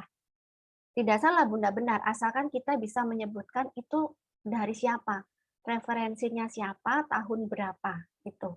Nah, itu kita akan bisa dikatakan benar. Tapi kalau kita menyampaikan sesuatu tanpa ada referensi, nah itu yang dipertanyakan. Karena namanya teori ada perkembangan ya, Bunda, bukan berarti yang sudah lama itu salah, tidak. Hanya pembaruan. Tinggal kita yang dipakai saat ini mau pakai yang mana. Makanya Bunda untuk nanti Bunda penelitian atau nanti rencana bimbingan ya ini, itu harapannya sebenarnya sih 5 tahun terakhir, tapi kadang juga memang agak susah ya, jadi rentang maksimalnya adalah 10 tahun kalau untuk buku, tapi kalau untuk penelitian-penelitian diharapkan keaslian penelitian itu rentangnya 5 tahun, seperti itu. Karena apa? Karena kebaruan itu tadi, Bunda. Takutnya apa? Kita pakai teorinya lama, ternyata sekarang yang baru itu ada, seperti itu. Jadi bukan berarti salah kalau kita pakai ini. Sebenarnya kalau di dalam dunia pendidikan itu tidak ada salah, kalau asalkan kita bisa menunjukkan referensi sumbernya seperti itu, kita bisa berargumentasi. Nah, saat kita tidak bisa menunjukkan argumentasi, nah makanya itu tadi bisa dikatakan salah seperti itu. Oke. Nah, kemudian pokok bahasan bahaya pada kehamilan muda, pada bahaya kehamilan lanjut. Saya rasa Bunda sudah banyak paham ya apa bahaya kehamilan muda, apa bahaya kehamilan lanjut. Pasti sudah banyak sekali, sudah menangani ya bahkan. Nah, sekarang kita lihat ya sebelum masuk. Nah, di latar belakang di negara-negara miskin atau kurang mampu ya Bunda dan berkembang, adanya kematian maternal menimbulkan berbagai jenis masalah. Itu sangat sangat betul sekali ya Bunda. Contohnya apa? Kenapa AKI dan AKB itu masih tinggi sampai sekarang seperti itu. Sedangkan pernah nggak Bunda punya bayangan atau membayangkan atau memikirkan lah kita bekerja seperti ini, intinya kita bekerja sudah sesuai dengan SOP, pelatihan-pelatihan sudah kita ikuti, kemudian juga teknologi sudah canggih, tapi kenapa sih AKI dan AKB kok tetap bertengger di situ? Kalau menurut saya secara pribadi ya Bunda, salah satunya adalah karena negara kita itu termasuk negara yang berkembang. Kenapa negara berkembang? Negara berkembang itu adalah salah satunya adalah sosial ekonominya menengah ke bawah. Nah, sedangkan kalau kita melihat di daur atau sistem siklus kehidupan wanita ya Bunda ya, mulai dari usia reproduksi sampai lansia, mungkin nanti itu akan kita bahas di semester 2 ya Bunda ya. Nanti kita akan dibahas semester 2 bahwa di situ selalu faktor yang selalu ada itu adalah status gizi. Nah, seperti itu. Jadi status gizi di situ ternyata berperan penting. Salah satu faktor yang menyebabkan AKI dan AKB itu masih tinggi. Kenapa? Kaitannya dengan negara berkembang, ekonomi menengah ke bawah. Nah, itu sebenarnya kalau untuk status gizi itu sebenarnya kan apa yang masuk ke dalam tubuh kita kan Bunda, apa yang sebenarnya dikonsumsi, yang dikatakan kurang mampu itu jika asupan nutrisi yang kita masukkan itu nggak ada gitu. Jadi intinya tidak bisa tidak terpenuhi, nggak ada karena memang keadaannya kurang mampu. Beda kalau sebenarnya mereka itu ada, tapi asupan nutrisinya yang masuk ke dalam tubuh itu karena kebiasaan aja akhirnya tidak sesuai. Mereka mampu untuk membeli, tapi nutrisi itu tidak masuk ke dalam tubuh karena perilaku yang salah. Nah, itu kan bisa dibedakan ya Bunda ya. Nah, yang dimaksud di sini ekonomi menengah bawah itu tadi masyarakat jangankan untuk makan, untuk memenuhi kebutuhan nutrisinya. Jadi intinya kenapa kaitan dengan nutrisi mungkin di masa pandemi itu kan salah satu penekanannya supaya tidak terkonfirmasi itu adalah imunitas yang bagus ya Bunda. Dengan imunitas, bagaimana imunitas yang bagus itu salah satunya kan dari nutrisi, suplemen yang bagus, nutrisi yang bagus sehingga antibodi kita terbentuk. Nah, kalau kita kaitkan dengan ekonomi, nah jika keadaan ekonominya kurang mampu, otomatis ya asupan yang masuk ke dalam tubuh itu kurang sehingga rentan terjadi ini tadi yang bisa dikatakan misalkan ibu hamil dengan kekurangan nutrisi. Nah, saat kehamilan saja dia sudah nutrisinya kurang. Nah, apalagi saat dia hamil, kemudian saat dia akhirnya memiliki anak, asupan nutrisinya seperti apa. Nah, seperti itu akan mempengaruhi saat dia masa usia reproduksi jika asupan nutrisinya kurang, mau nggak mau dia akan berakibat terhadap kesehatan yang akhirnya berpengaruh terhadap kesehatan itu sendiri, jadinya bisa masuk risiko tinggi. Nah, selain itu juga didukung dari ini tempat atau tempat tinggal wilayahnya atau misalkan dia berada di mana. Kalau sudah di negara maju, Bunda, itu kan pemerintah itu sudah kalau kita kan ada BPJS seperti itu ya Bunda ya. Artinya BPJS itu kan kalau sakit di-cover oleh pemerintah. Mau periksa kan gratis seperti itu. Tapi kadang kalau untuk lab atau apa kan harus ada rujukan terlebih dahulu seperti itu ya. Nah, tapi kalau di negara maju itu sudah include Bunda. Jadi dia check up, check up misalkan 6 bulan sekali harus check up itu sudah menjadi kewajiban kalau di negara maju. Jadi akhirnya dengan mereka screening, mereka sudah wajib negaranya mewajibkan masyarakatnya untuk check up mungkin 6 bulan sekali itu sudah mendeteksi Bunda. Jadi di sana di luar negeri atau di negara yang maju itu mereka datang ke petugas kesehatan itu jarang sudah ada keluhan sakit Bunda. Jadi mereka itu sehat. Jadi mereka hanya screening, hanya periksa cek lengkap seperti itu baru kalau ada keluhan atau gejala baru dirujuk seperti itu. Beda dengan kita. Kalau kita kan datang ke petugas kesehatan itu biasanya keadaannya sudah parah seperti itu. Nah, harapannya mereka apa? Kalau datang ke petugas kesehatan kan menyembuhkan sakitnya. Nah, sedangkan kita sendiri kalau pasiennya datang sudah keadaannya seperti itu, apakah kita juga bisa menjamin untuk bisa sembuh total seperti itu. Jadi atau apalagi juga keterlambatan tadi benar misalkan keterlambatan merujuk seperti itu. Jadi sefasilitas sebagus mungkin tenaga SDM-nya sebagus mungkin jika pasien yang kita tangani itu datangnya terlambat, sudah keadaan buruk, ya tidak akan menjamin Bunda. Nah, sedangkan masyarakat itu berpersepsi kalau kita sakit, kita datang ke petugas kesehatan itu pasti sembuh. Nah, di situ. Nah, makanya di situ penekanannya. Jadi sebenarnya harus ada kerjasama. Jadi kalau misalkan itu ya kerjasama terutama adalah pencegahan bagaimana cara hidup yang sehat seperti itu adalah sebenarnya sudah modal utama untuk menuju penurunan AKI dan AKB. Cuman itu tadi Bunda. Kadang makanya nanti kalau sudah nanti di semester 2 nanti kita akan bahas di situ ya Bunda. Kita akan bahas akar permasalahan kenapa AKI dan AKB itu masih tinggi. Nah, sekarang kita kembali ke sini dulu aja. Nah, jadi Indonesia termasuk ke dalam salah satu negara yang memiliki tingkat kematian maternal yang cukup tinggi. Nah, salah satunya ada contoh semacam kasus ya Bunda. Kalau misalkan mungkin Bunda sekarang mau nyusun skripsi, pasti kan ditanya masalahnya apa begitu. Masalahnya kan pasti ada dua Bunda, ibu dan anak karena kita kan KIA ya. Ibu dan anak. Nah, sedangkan misalkan ibu apa? Permasalahan yang tertinggi apa? Biasanya kita lihat profil adalah penyebab kematian tertinggi apa? Perdarahan, preeklamsi seperti itu. Nah, kalau anak apa? Biasanya BBLR, stunting seperti itu. Nah, sekarang kita fokusnya saja, kita hanya melihat biasanya hanya sepintas AKI dan AKB itu penyebabnya perdarahan gitu aja. Kita hanya cukup sampai di situ. Tapi pernahkah kita mentelusuri, Bunda? Perdarahan itu dikarenakan apa? Gitu. Nah, ini salah satu contoh saja. Ada seorang ibu, dia sebenarnya masih dalam usia reproduksi sih. Sebenarnya dia kalau ditanya 2 anak saja tuh cukup, Bunda. 2 anak saja dia sebenarnya sudah cukup. Cuman karena dia jauh dari petugas kesehatan, akhirnya dia hamil anak kelima. Jadi dia tidak pernah terkontaminasi dengan tenaga kesehatan, Bunda, karena letaknya jauh. Nah, atau jauh, ini memang semacam kasus ya, contoh itu memang kita membuat segala sesuatunya tuh benar-benar terjadi begitu. Tapi dari situ kita bisa mau mengambil suatu yang hikmah. Jadi dia hamil anak kelima, sebenarnya dia tidak menginginkan hanya menginginkan 2 anak cukup. Kemudian hamil anak kelima ternyata waktu persalinan ditolong oleh dukun seperti itu.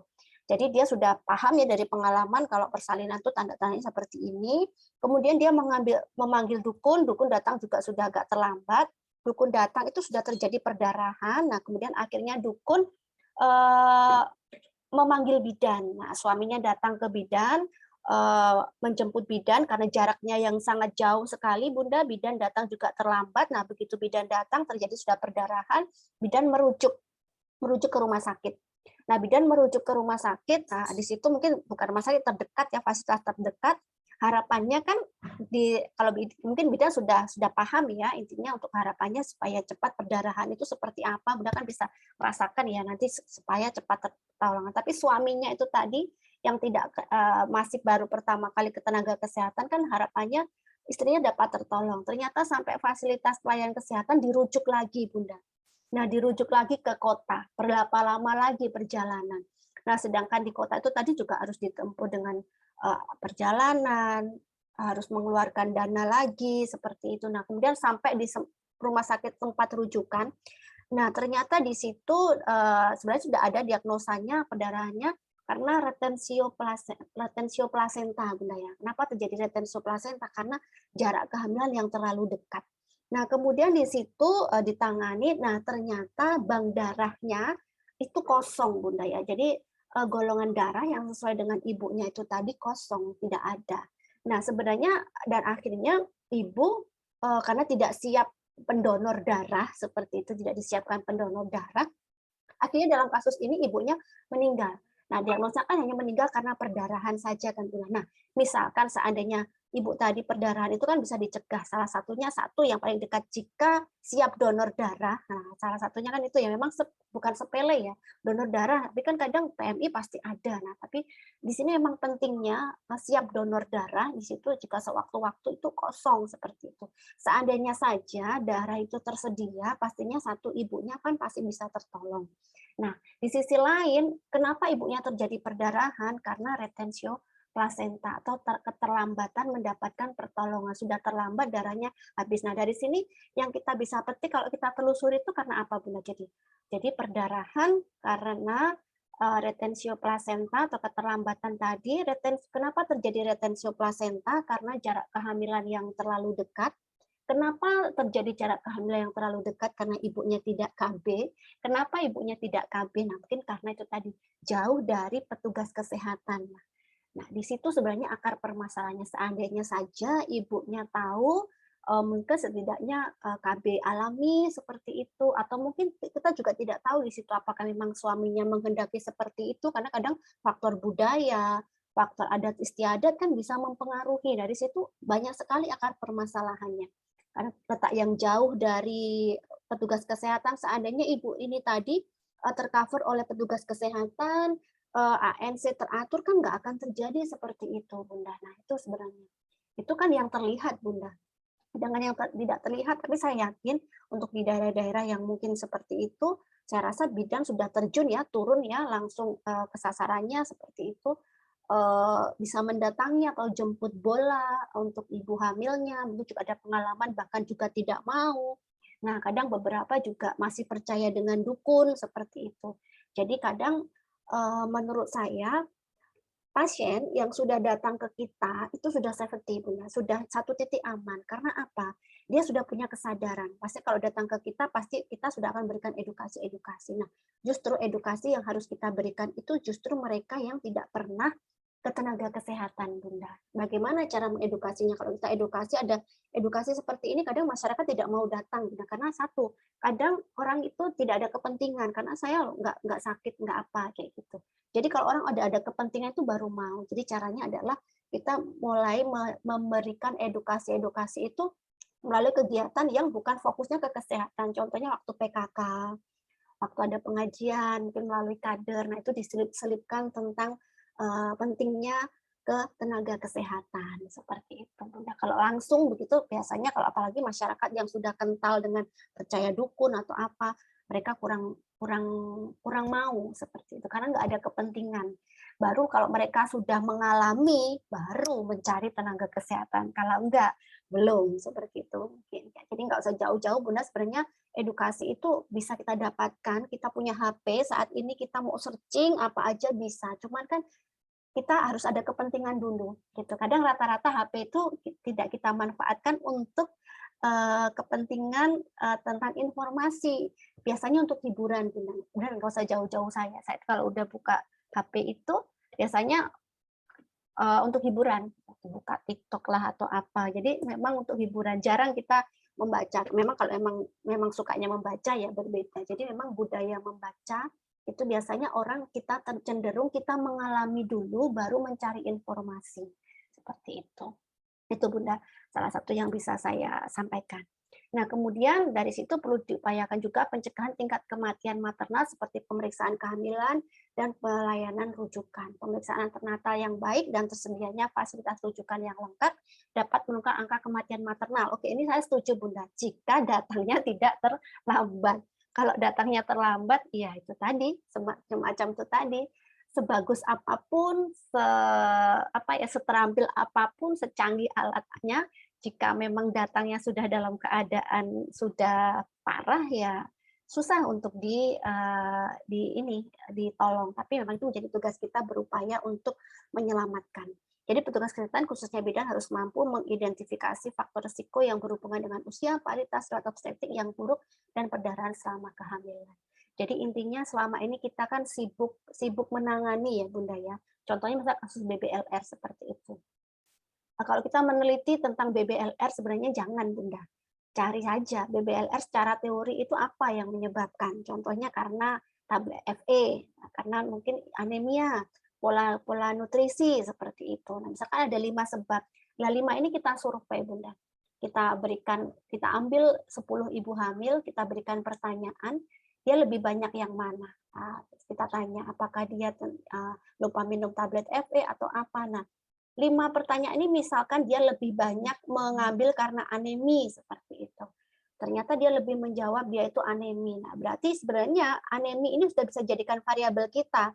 Pengaruh atau hubungan anemi terhadap kejadian BBLR begitu. Nah, tapi itu kan sesuatu yang sudah terjadi. Kita harus cari akar permasalahannya. Anemi itu yang menyebabkan anemi itu apa saja? Ada paritas, ada pola nutrisi, ada apa? Nah, kita cari lagi akar permasalahannya. Dari kita pelajari dulu tentang anemia yang menyebabkan itu apa. Nah, faktor-faktor yang menyebabkan itu kita tanyakan lagi kepada responden kita.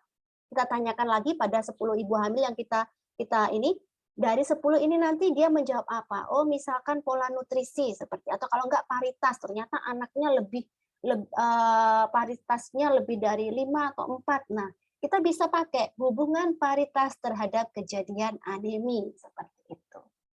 Kalau kita mau kaji lagi seperti itu, jadi harus akarnya Bunda, sampai benar-benar kita temukan akar permasalahannya. Kalau kita meneliti masalahnya BBLR, kita teliti BBLR, kalau saya kurang setuju Bunda. Karena apa? Nanti kita hanya akan menghabiskan waktu, bukan menghabiskan ya, kita hanya mengobati terus Bunda. BBLR kita tangani selesai, tapi BBLR muncul lagi. Kita tangani BBLR muncul lagi. Kenapa kasus BBLR muncul? Nah, tapi kalau kita meneliti dari tadi penyebab akar permasalahannya, intinya alirannya di sana, kita tahu sumbernya, kita akan memutus Bunda. Jadi setelah kita tahu ketemu sumber permasalahan BBLR itu apa, Nah, di situ kita lakukan penelitian, kita putus, harapannya 1 atau 2 tahun ke depan kasus BBLR-nya menurun, syukur-syukur tidak ada lagi kasus BBLR. Nah, itu adalah penelitian yang bagus, Bunda. Penelitian yang bermanfaat untuk tempat Bunda bekerja. Nah, kalau penelitian Bunda ini nanti akhirnya bisa memecahkan masalah yang ada di tempat Bunda, saya yakin kalau Bunda mau penelitian, mau kuliah lagi pasti di ACC. Ya, karena nanti kalau kuliah kan ini ternyata hasil skripsinya itu benar-benar menurunkan masalah yang ada di tempat kerja. Nah, itu Bunda ya. Jadi itu Bunda ya, memang kalau berbicara kayaknya agak susah gitu Bunda, tapi ada pembimbing Bunda nanti yang akan mengarahkan Bunda. Jadi intinya Bunda satu saya berikan pesan, jangan judul Bunda. Kalau judul itu nanti susah. Tapi masalah dulu. Seperti yang saya katakan tadi, masalahnya apa, kemudian kembali ke teorinya, pelajari teorinya, misalkan masalah BBLR, cari teorinya. Nah, dari situ faktor penyebabnya jadikan variabel. Jadilah judul. Gitu, Bunda. Karena takutnya apa?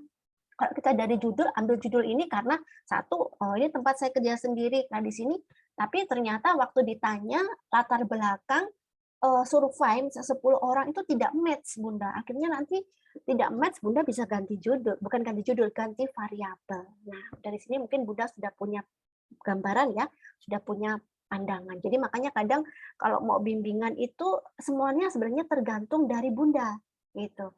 Masalah yang Bunda hadapi itu apa ya? Contohnya tadi itu. Misalkan anemi, ya kita telusuri ya masalahnya BBLR bukan berarti BBLR itu dijadikan judul.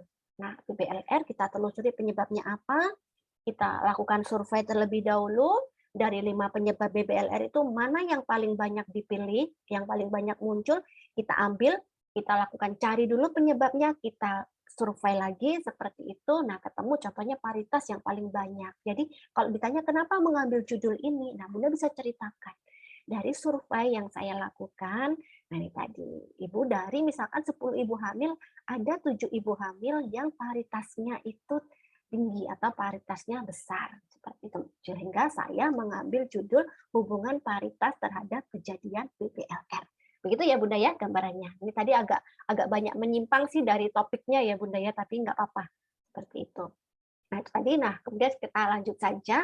Nah, jadi di sini untuk yang dikatakan bahaya kehamilan muda, yaitu ada abortus. Di sini kita kenal ya imminence, deficient, habitualis, incompletus, dan completus. Kemudian ada mola, ada ektopik, ada hiperemesis tingkat 1, 2, 3. Mungkin kalau saya menjelaskan di Bunda udah paham abortus itu apa, seperti itu. Kalau mungkin saya menjelaskan di yang reguler dari SMA ya, tidak mungkin seperti ini ya Bunda. Abortus itu bisa 1 kali tatap muka ya. Nah, karena Bunda sini sudah ada gambaran ya, namanya mereview, jadi saya hanya menampilkan review saja seperti itu. Nah, kemudian juga untuk selanjutnya di sini ada bahaya pada kehamilan lanjut, yaitu ada placenta previa, solusio placenta, nyeri perut hebat, penglihatan kabur, bengkak di wajah dan jari-jari tangan, keluar cairan per vagina, gerakan janin tidak terasa, atau sakit kepala yang hebat. Nah, mungkin ini kan beberapa teori ya Bunda, mungkin juga ada yang belum masuk, mungkin ada yang kurang, nah boleh juga ditambahkan seperti itu. Nah, ini saja Bunda. Selesai. Terima kasih gitu. Jadi namanya mereview seperti itu. Nah, sekarang saya stop share, saya lanjutkan untuk materi yang berikutnya. Berikutnya adalah ini tadi manajemen asuhan kebidanan. Nah, di sini. Bunda, tampak dan terbaca, Bunda? Jelas dan terbaca ya? Jelas. Jelas. Jangan sampai hanya terlihat tapi tidak terbaca. Nah, manajemen kebidanan kita tahu ya, saat kita melakukan kegiatan, kita akan menulisnya dalam bentuk dokumentasi. Nah, dokumentasi itu berupa laporan ya, seperti itu, sebagai bukti legal kita. Nah, konsep manajemen, sebenarnya intinya manajemen Varney lah Bunda, seperti itu. Kita hanya review ya. Konsep manajemen adalah mengungkapkan apa yang hendak dikerjakan dan kemudian menyelesaikannya. Dengan kata lain, manajemen menentukan tujuannya dahulu dengan pasti, yakni menyatakan dengan rinci apa yang hendak dituju dan mencapainya.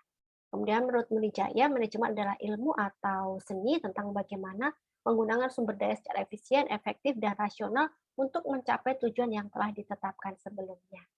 Nah, kemudian di sini ada efisiensi, ada efektivitas. Efisiensi itu bagaimana mencapai akhir dengan hanya menggunakan sarana yang perlu atau dengan menggunakan sarana sedikit mungkin, tapi tetap dalam perspektif mutu ya, tidak mengurangi mutu seperti itu. Udah efektivitas seberapa besar suatu tujuan sedang atau telah tercapai, kemudian rasional dalam mengambil keputusan. Keputusan merupakan suatu pilihan dari 2 atau lebih tindakan. Pengambilan keputusan merupakan jawaban atas pertanyaan yang tentang perkembangan suatu kegiatan. Jadi saat kita memutuskan sesuatu harus ada rasional, harus ada alasannya seperti itu. Kemudian di sini manajemen kebidanan adalah metode dan pendekatan pemecahan masalah kesehatan ibu dan anak yang khusus dilakukan oleh bidan dalam memberikan asuhan kebidanan pada individu, keluarga, dan masyarakat. Manajemen kebidanan bagi bidan dapat juga diartikan sebagai alat yang digunakan seorang bidan untuk memecahkan masalah kesehatan ibu dan anak. Jadi maksud memecahkan adalah tentunya Bunda kalau punya pasien datang ke Bunda itu kan mesti membawa masalah ya Bunda. Tidak pasiennya dalam keadaan sehat-sehat kan tidak, kecuali kalau keadaan sehat kan mungkin kangen sama Bunda yang mau berkunjung gitu. Tapi ada nggak pasien Bunda yang begitu? Datang nggak ada keluhan, cuma pengen ketemu sama Bunda. Ya mungkin ada. Lalu kalau di sini rata-rata pasien datang itu kan pasti ada keluhan, nggak ada keluhannya apa gitu. Pasti ada keluhan. Nah, harapannya dengan mengeluh pada Bunda itu Bunda memberikan solusi, memecahkan permasalahannya. Yaitu dengan cara memberikan keluhannya apa, kemudian memberikan pengobatan. Nah, sebelum pengobatan kan ada perencanaan kan Bunda. Nah, kita kenal dengan manajemen 7 langkah Parne itu tadi. Seperti itu ada perencanaan, ada interpretasi data, data subjektif, data objektif. Itu kan kalau secara teori. Tapi kalau realisasinya kan pasien datang keluhannya apa, Bunda obati gitu. Tadi. Nah, kemudian penerapan manajemen kebidanan dalam bentuk kegiatan praktek kebidanan yang dilakukan melalui suatu proses yang disebut langkah atau proses manajemen kebidanan. Proses manajemen kebidanan ditulis oleh Varney berdasarkan proses manajemen kebidanan American College of Nursing Midwives yang pada dasar pemikirannya sama dengan proses manajemen menurut Varney. Kalau kita ingat dulu ya, waktu kalau praktek itu biasanya apa yang menjadi perbedaan antara bidan dan perawat ya Bunda ya. Kalau perawat mereka itu lebih ke kebutuhan ya Bunda. Jadi misalkan sakit jantung atau sakit apa, mereka diagnosa atau manajemennya lebih ke kebutuhan istirahat, kebutuhan nutrisi, kebutuhan eliminasi begitu ya Bunda ya. Tapi kalau kita kan langsung penata laksanaannya, kalau mual mutah ya penata laksanaannya langsung mual mutah. Jadi bukan, ada juga kebutuhan, tapi kan makanya kita ada juga dokumentasi itu ada diagnosa, ada kebutuhan, ada masalah, sebenarnya kita sama gitu. Tapi kadang karena kita tuh mandiri ya Bunda, jadi lebih langsung ke penata laksanaannya seperti itu. Karena kalau di keperawatan mereka kebutuhan nutrisi, cairan, karena memang penata laksanaan dalam keperawatan itu langsung di bawah dokter. Kalau kita kan memang kita sendiri. Jadi kita punya 3, ada diagnosa, ada masalah, ada kebutuhan. Nah, jika kita temukan diagnosanya apa, masalahnya apa, kebutuhan apa, boleh kita jadikan satu dalam satu swab, atau boleh kita sendiri-sendirikan. Diagnosa kita swab sendiri, masalah kita swab sendiri, kebutuhan kita swab sendiri. Seperti makanya manajemen itu seni aja Bunda, ASKEP itu seni ya. Jadi intinya seni. Kenapa saya katakan seni? Karena seperti ini, misalkan Bunda Siti, Bunda Risna, Bunda Nurhayati, Bunda Retno dalam menangani pasien itu meskipun sama-sama pasien hiperemesis, pastinya memiliki gaya sendiri, memiliki ini sendiri gitu ya. Itu namanya seni seperti itu ya. Sama juga di dalam manajemen, tapi intinya kan sama-sama memberikan pengobatan sesuai dengan keluhan. Nah, kemudian ini langkah manajemen Varney kita sudah sangat hafal ya Bunda ya. Pertama, pengumpulan data dasar, kedua, interpretasi data, ketiga, mengidentifikasi diagnosa atau masalah potensial, keempat, mengidentifikasi dan menetapkan kebutuhan yang memerlukan penanganan segera, kelima, merencanakan asuhan yang menyeluruh, keenam, melaksanakan perencanaan, ketujuh, evaluasi hasil tindakan. Nah, kalau ini nanti Bunda kalau pas kuliah atau nanti ketemu stase profesi, Bunda harus pakai ini. Tapi kalau Bunda dalam sehari cukup aja swab gitu aja ya Bunda ya. Tapi kalau nanti Bunda bikin laporan komprehensif ya Bunda harus 1-2 laporannya panjang, apalagi komprehensif itu ya. Ada latar belakang, nah, nanti ketemu di profesi Bunda itu nanti. Nah, kalau ini Bunda cukup ingat. Kalau sehari-hari kan Bunda kalau di rumah sakit atau apa kan hanya swab gitu aja. Nah, kemudian ini langkah pertama yaitu pengkajian. Pada langkah pertama ini dilakukan pengkajian dengan mengumpulkan semua data yang diperlukan untuk mengevaluasi keadaan pasien secara lengkap, yaitu riwayat kesehatan, pemeriksaan fisik, meninjau catatan terbaru atau sebelumnya, meninjau data laboratorium, dan membandingkan dari hasil studi. Bila pasien mengalami komplikasi, dikonsultasikan oleh dokter atau mungkin sejawat, dalam manajemen kolaborasi bidan. Kemudian selanjutnya langkah kedua, dilakukan identifikasi yang benar terhadap diagnosa atau masalah dan kebutuhan pasien berdasarkan interpretasi yang benar atas data-data yang telah dikumpulkan. Data dasar yang sudah dikumpulkan diinterpretasikan, ditemukan masalah, diagnosa dan juga kebutuhan ya, Bunda ya. Seperti itu. Kemudian diagnosa masalah atau masalah potensial. Pada langkah ini kita mengidentifikasi masalah atau diagnosa potensial berdasarkan rangkaian masalah dan diagnosa yang sudah diidentifikasi. Langkah ini membutuhkan antisipasi atau pemecahan diharapkan dapat bersiap-siap bila diagnosa masalah potensial benar-benar terjadi.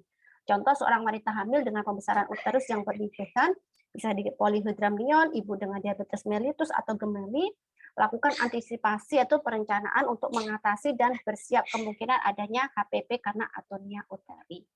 Nah, kemudian kebutuhan yang memerlukan penanganan segera, yaitu mengidentifikasi perlunya tindakan segera oleh bidan dan atau untuk dikonsultasikan atau ditangani bersama dengan anggota lain sesuai kondisi pasien.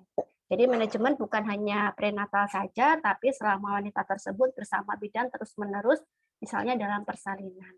Saat data dikumpulkan dan dievaluasi, maka ada data yang mengidentifikasi situasi gawat di mana bidan harus bertindak segera untuk keselamatan ibu dan bayi, seperti HPP, usia bahu, atau skor yang rendah, segera konsultasikan atau kolaborasi dengan dokter atau kita tangani sendiri. Tapi biasanya kalau kita tangani sendiri kan yang masih fisiologis ya benar seperti plasenta manual, seperti apa penghentian perdarahan, mungkin kompresi. Nah, tapi kalau memang sudah tidak berhasil kan mau nggak mau kita rujuk ya. Kalau misalkan makanya saya katakan tergantung di mana tempat kita memberikan pelayanan, terutama saat kita mengerjakan soalnya. Nah, kemudian selanjutnya dengan kata lain, asuhan sudah mencakup setiap hal yang berkaitan dengan semua aspek asuhan dan setiap perencanaan asuhan disetujui oleh bidan dan pasien agar efektif. Oleh karena itu, pada langkah ini, bidan harus merumuskan rencana asuhan sesuai dengan hasil pembahasan secara bersama pasien, kemudian membuat kesepakatan bersama sebelum melaksanakannya. Contoh, apakah dibutuhkan penyuluhan, konseling, dan merujuk pasien, beritahu ibu untuk istirahat cukup. Tapi jangan lupa ya, Bunda, ada kriteria hasil ya, tujuan ya. Setelah dilakukan asuhan kebidanan ini selama berapa kali berapa jam atau berapa menit, diharapkan ya keluhan itu bisa terselesaikan. Nah, kriteria hasilnya apa? Misalkan kalau misalkan perdarahan ya perdarahannya normal, tanda-tanda vital dalam batas normal atau menjadi keluhan itu bisa normal. Jadi kriteria hasil itu segala sesuatu yang bisa kita ukur. Kemudian langkah selanjutnya, rencana asuhan menyeluruh. Pada langkah 5 dilaksanakan secara efisien dan aman. Bidan dalam manajemen asuhan pada klien adalah bertanggung jawab terhadap terlaksananya dan harus memastikan agar langkah-langkah tersebut benar terlaksana. Perencanaan dan kalau tadi rencana itu kan kita harus ada rasionalnya, kemudian melaksanakan perencanaan kita tulis ulang. Kalau misalnya tadi rencana lakukan pemeriksaan palpasi. Nah, kalau dalam perencanaan kita tulis hasilnya, hasil pemeriksaan kita tulis juga di dalam langkah perencanaan dan kita tidak lupa salah satu yang di awal adalah lakukan komunikasi terapeutik, intinya memperkenalkan diri pada pasien, sapa, salam seperti itu di awal. Salah satu itu memang merupakan salah satu terapi yang ada kedekatan pasien dengan bidan, karena dengan kedekatan pasien akan lebih bisa terbuka, percaya kepada kita, sehingga mau mengikuti anjuran yang kita berikan.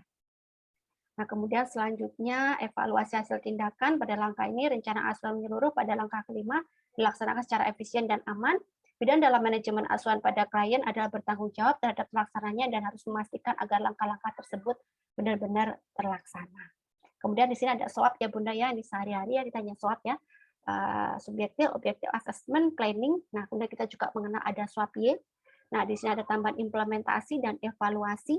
Nah, kemudian ada juga SWOT-PR, ada reassessment. Ya, biasanya di sini kalau kita kasus-kasus catatan perkembangan ya Bunda ya, bahwa kadang diagnosa bisa berubah ya dari diagnosa awal, kemudian diagnosa awal apa, kemudian kita lakukan pemeriksaan, dan hasil dari pemeriksaan itu misalnya pemeriksaan lab bisa merubah suatu diagnosa, merubah penata laksanaan yang sebelumnya seperti itu. Ini mungkin bunda-bunda yang di Pornet atau bunda-bunda yang di rumah sakit sudah tidak asing lagi ya, ada catatan perkembangan. Nah, ini ada perbandingan metodenya Bunda. 5 langkah kompetensi. Sebenarnya pada intinya tuh 7 langkah manajemen Varney Bunda yang kita pakai. Cuma di sini ada kalau 5 langkah itu langkah identifikasi anti masalah, antisipasi masalah, evaluasi kebutuhan ini dijadikan satu asesmen. Nah, dalam SWOT juga seperti itu. Jadi ada beberapa yang digabungkan. Ada SWOT, ada SWOT test, SWOT peer, dan SWOT peer. Jadi pada intinya kita mengacu memang pada 7 langkah manajemen warning. Seperti itu. Nah, itu Bunda yang bisa saya sampaikan. Nah, kemudian juga masih ada beberapa contoh-contoh format ya. Nanti saya upload saja mungkin karena mungkin nanti ke depannya. Kalau untuk sekarang mungkin Bunda tidak berkaitan dengan format ya, cukup membuat soal saja. Tapi nanti untuk kalau Bunda lanjut profesi, pasti Bunda akan ketemu dengan namanya format, askep komprehensif, dan juga ditambah dengan jurnal. Oke, sebentar Bunda ada chat, untuk saya baca dulu. Oke. Oke, itu Bunda yang bisa saya berikan untuk sore hari ini. Mungkin semoga materi yang saya berikan itu bisa bermanfaat untuk Bunda ya. Seperti itu. Mungkin dari sini Bunda ada yang mau disaringkan Bunda terkait mungkin pengalaman Bunda atau seperti apa. Monggo kita buka sesi sharing bersama. Mungkin kalau Bunda mau menceritakan tentang pengalaman di lahan, karena saya bercerita hanya teori Bunda.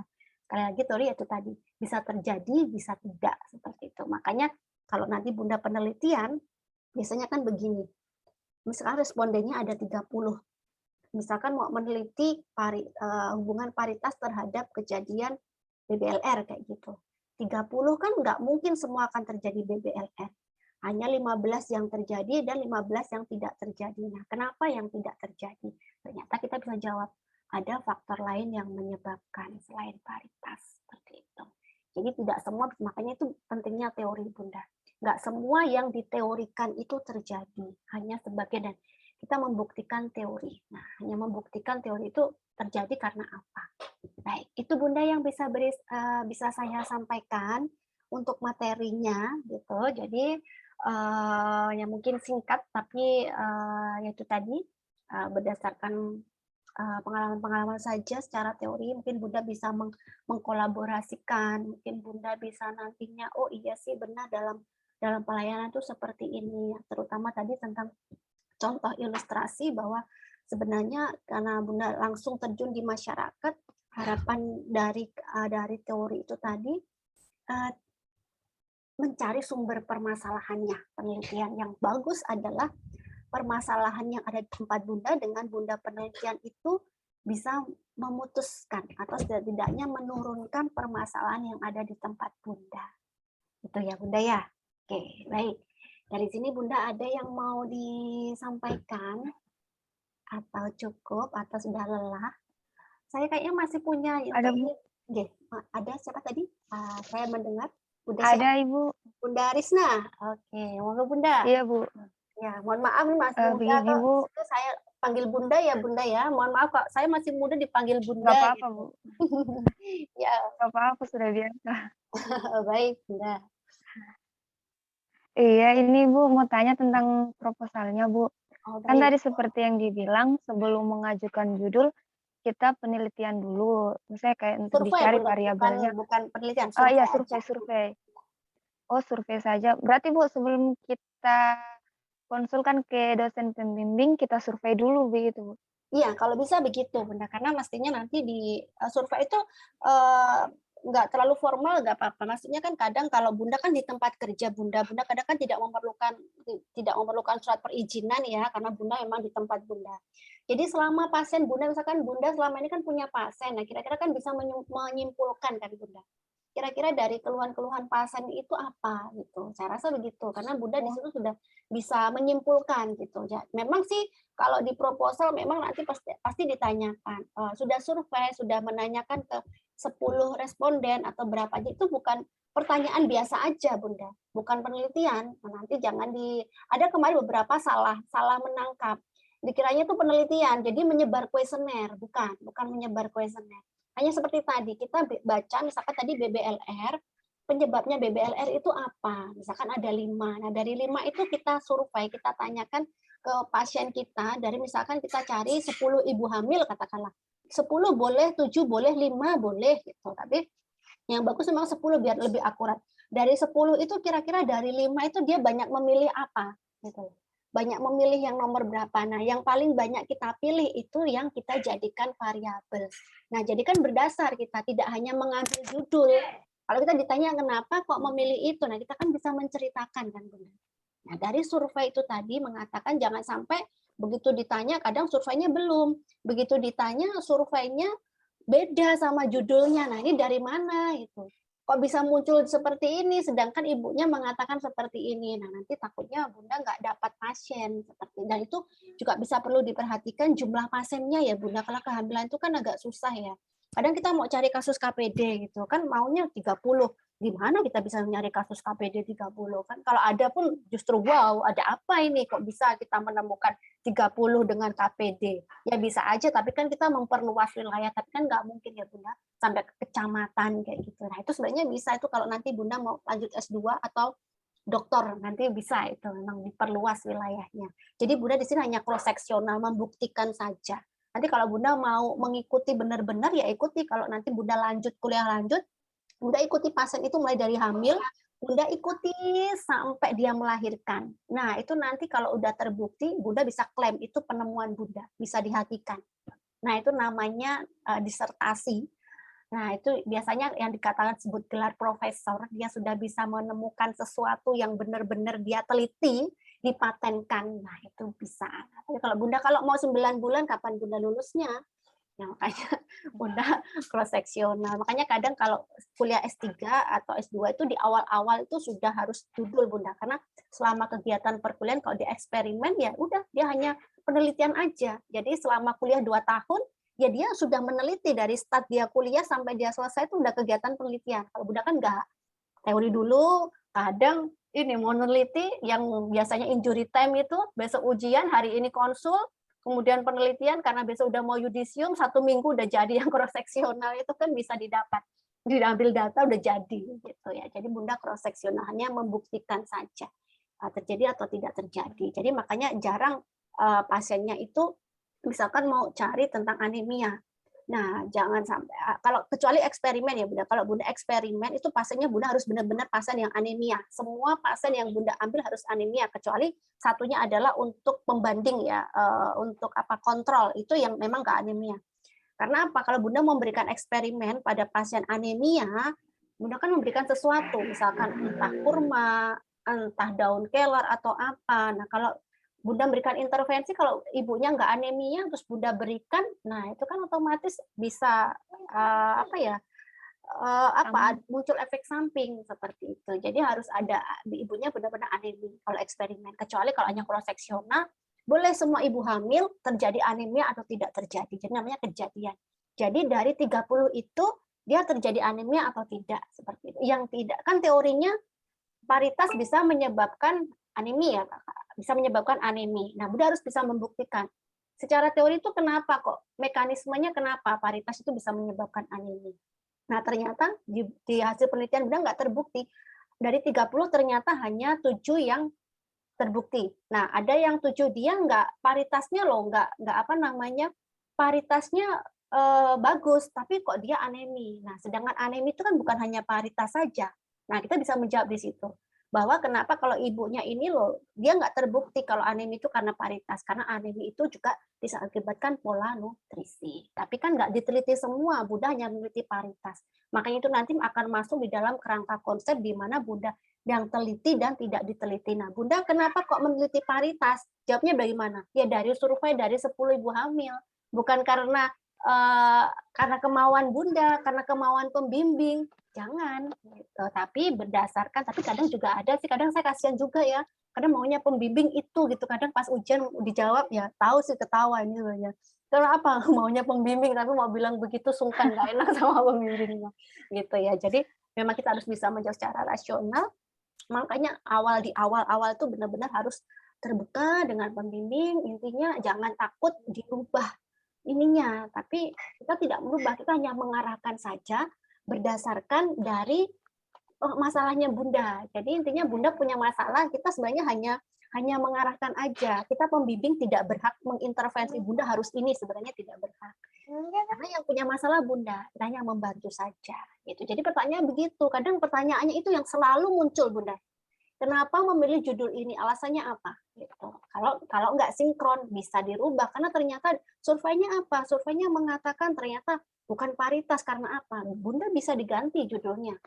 Nah, gitu ya. Jadi jangan sampai masalah itu Bunda, karena Bunda tidak survei, akhirnya Bunda mengadakan masalah. Nah, itu yang bahaya Bunda. Di tempat Bunda nggak ada, justru Bunda membuat masalah sendiri gitu ya. Jadi harusnya berdasarkan apa yang di tempat Bunda, seperti itu. Jika memang tidak ada, ya memang itu tadi masalahnya yang kadang sering bermasalah itu. Sempat saya kemarin pernah persalinan, ketemunya sama saya, dia mau ngambil persalinan. Masalah kehamilannya nggak ada. Saya harusnya kalau saya mau membimbing persalinan bukan kompetensi saya gitu. Akhirnya ya sudah, kita hubungkan saja yang ada kaitannya tentang persalinan. Jadi intinya yang kita ambil adalah ibu hamil yang aterem, yang mengarahnya ke persalinan. Jadi semuanya ada solusi, Bunda. Itu ya, Bunda ya. Jadi masalahnya apa? Bunda nggak perlu khawatir. Karena biar itu tadi, kalau Bunda udah masalahnya apa, saat ujian menjawab pun udah mau dibelok-belok ya udah, karena Bunda memahami masalahnya apa. Gitu. Udah nggih, Bunda nggih. Begini Bu, kan misalnya kayak saya Bu, kan sebelum saya ajukan judul kemarin, saya sempat lihat capaian program di Puskesmas Bu. Capaian? Misalnya kayak program KIA dari capaian itu saya ambil yang paling rendah kemarin kan ASI eksklusif, pemberian ASI eksklusif. Ya. Kemudian ada 3 orang, 3-5 lah sempat tanya kayak ibu hamil. Di situ kan judul saya Bu, saya ajukan kayak apa, hubungan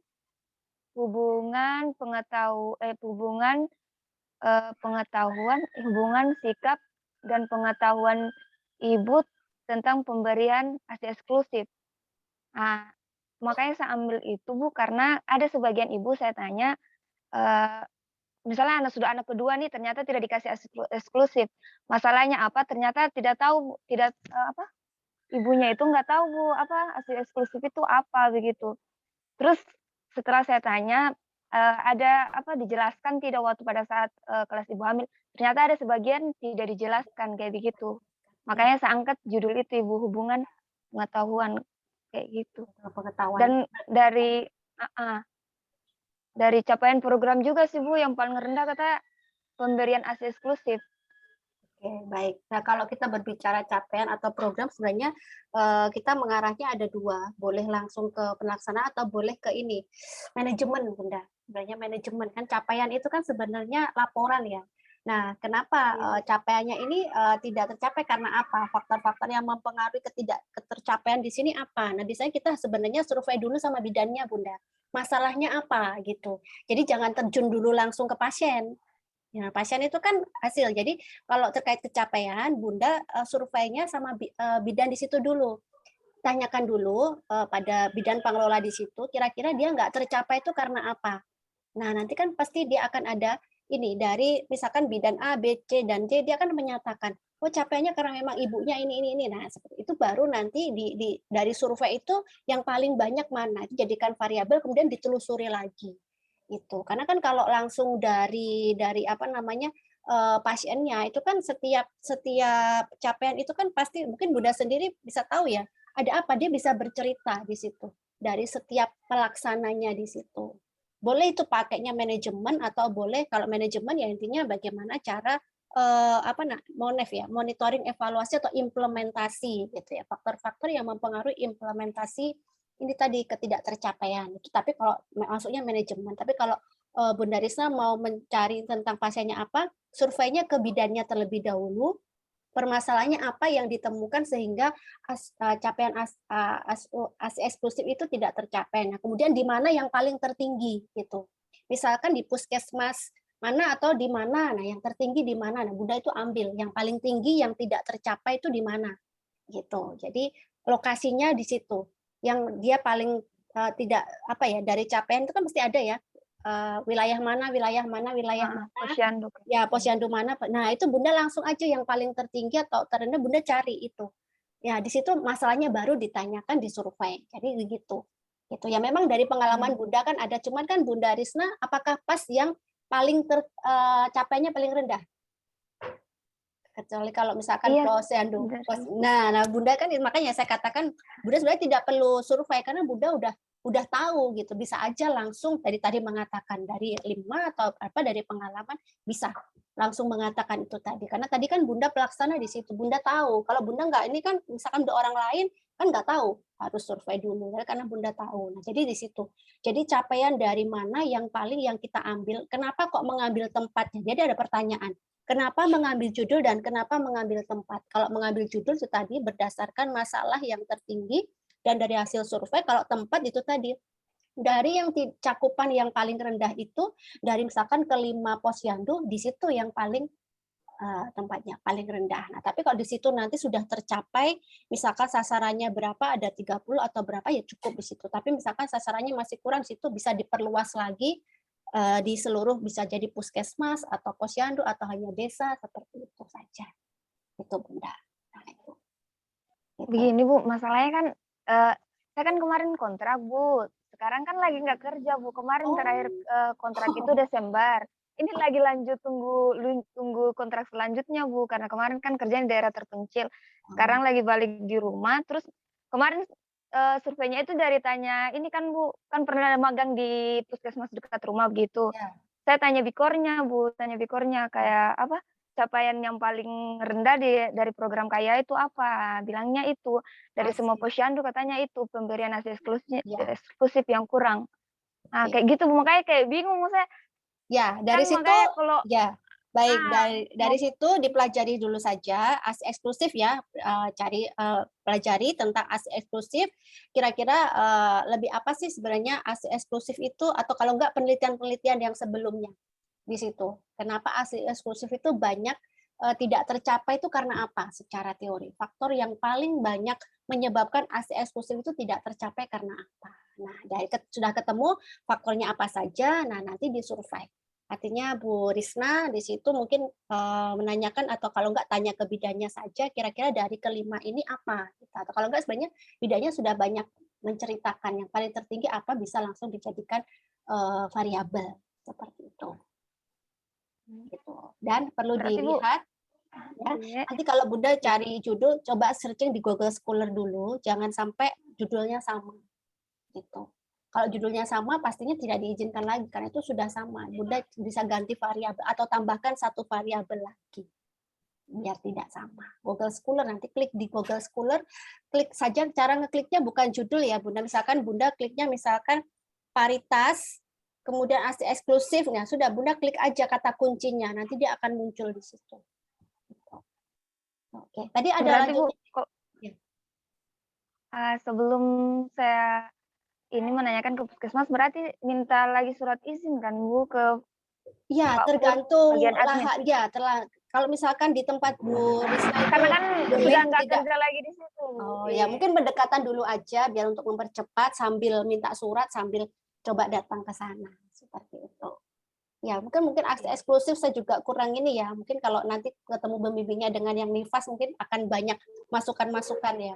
Untuk nifas itu kira-kira apa saja permasalahannya. Biasanya kalau nifas ASI eksklusif itu hanya karena budaya setempat, kemudian ini teknik menyusui yang benar atau apa seperti itu. Mungkin biasanya itu edukasinya teknik menyusui yang benar karena mereka kan memang nggak mau menyusui karena teknik menyusuinya yang salah sehingga kan bayinya dikiranya rewel pada bayi rewel karena dia mengisap tidak pas akhirnya ASF-nya tidak keluar. Kalau enggak peran dukungan suami, dukungan keluarga biasanya seputar itu. Gitu. Karena ibunya bekerja kayak gitu biasanya. Itu ya Bu Risna. Makasih Bu pencerahannya. Bunda. Terima kasih. Ya, ada lagi Bunda atau sudah mau ini ditunggu pasien? Sudah cukup Bunda. Kayaknya masih ada gambaran-gambaran ya masih ini. Nanti kalau udah mengerjakan baru ini ada pertanyaan ya. Tapi setidaknya gambarnya udah. Mbak Syamti. Ketemu lagi Mbak Syamti ini. Dulu dari alumni D3 Bunda, Mbak Syamti ini. Di Kalimantan ya nih Mbak Syamti. Oh masih unmute. Sulawesi. Oke, baik. Oke. Terima kasih Mbak Syamti gabung lagi bersama kami. Terima kasih Bunda. Bunda-bunda yang lain kayaknya juga ada tadi yang dari alumni D3. Bunda jangan ya dipikir ya tidak dipikir ya Bunda ya. Bunda sambil bekerja, intinya jangan sampai tugas terus kemudian skripsi itu harus justru meningkatkan imunitas. Jangan sampai tugas dan nutrisi justru menurunkan imunitasnya gitu ya. Jadi harus meningkatkan imunitas gitu. Baik Bunda, jika tidak ada lagi saya ucapkan terima kasih untuk partisipasinya sore hari ini meskipun di luar jam jadwal, tapi Bunda tetap kooperatif. Jadi nanti saya masih untuk nifas ya Bunda ya, untuk review nifas ya yang belum ya. Ya Bu, yang nifas Ya, Bu. tadi untuk mengerjakan soal 20 Bu. Iya. Itu gimana Bu? Untuk Kapan Bunda jadwalnya? kira-kira hanya tinggal ini 2 atau nanti digabungkan aja ya Bunda? Yang kedua ya nanti. Kapan gitu kesempatan? Nifas sama komprenya ya. Itu aja ya. Nifas sama kompre kehamilan Iya, 20 mau soal digabungin langsung. satu gitu Bu. Iya, langsung soal. Gimana? Atau tetap sendiri-sendiri? Harinya sendiri? Tergantung dari bunda-bunda yang lain mau dijadiin satu atau gimana? Mungkin kan bisanya mungkin tiap jam 2 ya. Kalau itu kan nggak apa-apa. Mungkin besok juga bisa atau besoknya juga bisa. Karena kan Bunda hanya mengerjakan saja kan. Ya waktunya jam 2 sampai jam 5. Kalau pagi kan Bunda pasti sambil bekerja. Monggo saya menunggu aja atau mungkin besok mau langsung dua-duanya nifas sama kompre atau di sehari-sehari saya mengikuti. Tapi 20 soal untuk kompre kehamilan dan nifas gitu kan Bu? Iya, jadi total 40. Masing-masing 20. Iya, masing-masing 20. Mungkin buat gambaran mau mengerjakan soal tugasnya, tapi jangan kopas dari situ ya Bunda. Dari saya untuk Bunda kembalikan ke saya. Bisa aja Kak Bu. Takutnya nanti Mungkin nggak Susah ya?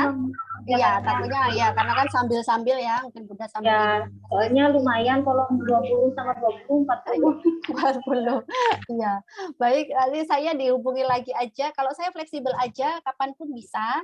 Yang penting Bunda siap gitu. Karena kan saya hanya tinggal membuka link dan link itu akan tertutup secara otomatis. Tadi kan rencananya hari ini kayaknya Bunda udah capek deh.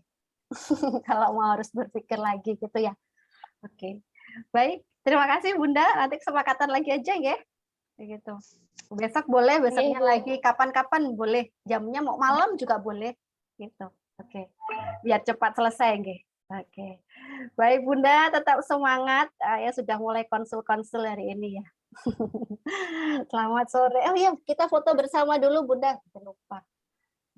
Bunda yang bisa buka kamera kita buka kalau tapi Bunda yang tidak bisa tidak apa-apa. Karena nanti takutnya pas nolong persalinan. Oke, saya hitung Bunda Eti ini lagi jaga sore ya Bunda. Luar biasa. Iya Bu. Luar biasa Bunda. Saya nggak bisa bayangkan saya dulu aja kuliah sambil kerja. Waduh. Luar biasa. Saya hitungan ini ya. 1, 2, 3. Oke, baik Bunda.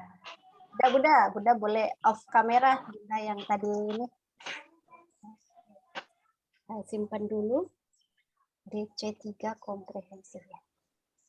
DC3 komprehensif. Nifas. Komsel kamera aja. Ya, saya set. Baik Bunda, terima kasih. Selamat sore, selamat beraktivitas kembali. Tetap jaga imunitas ya Bunda nggih. Selamat sore. Assalamualaikum. Shalom. sore, makasih Bu. Selamat Bunda. Terima kasih. Terima kasih Bunda.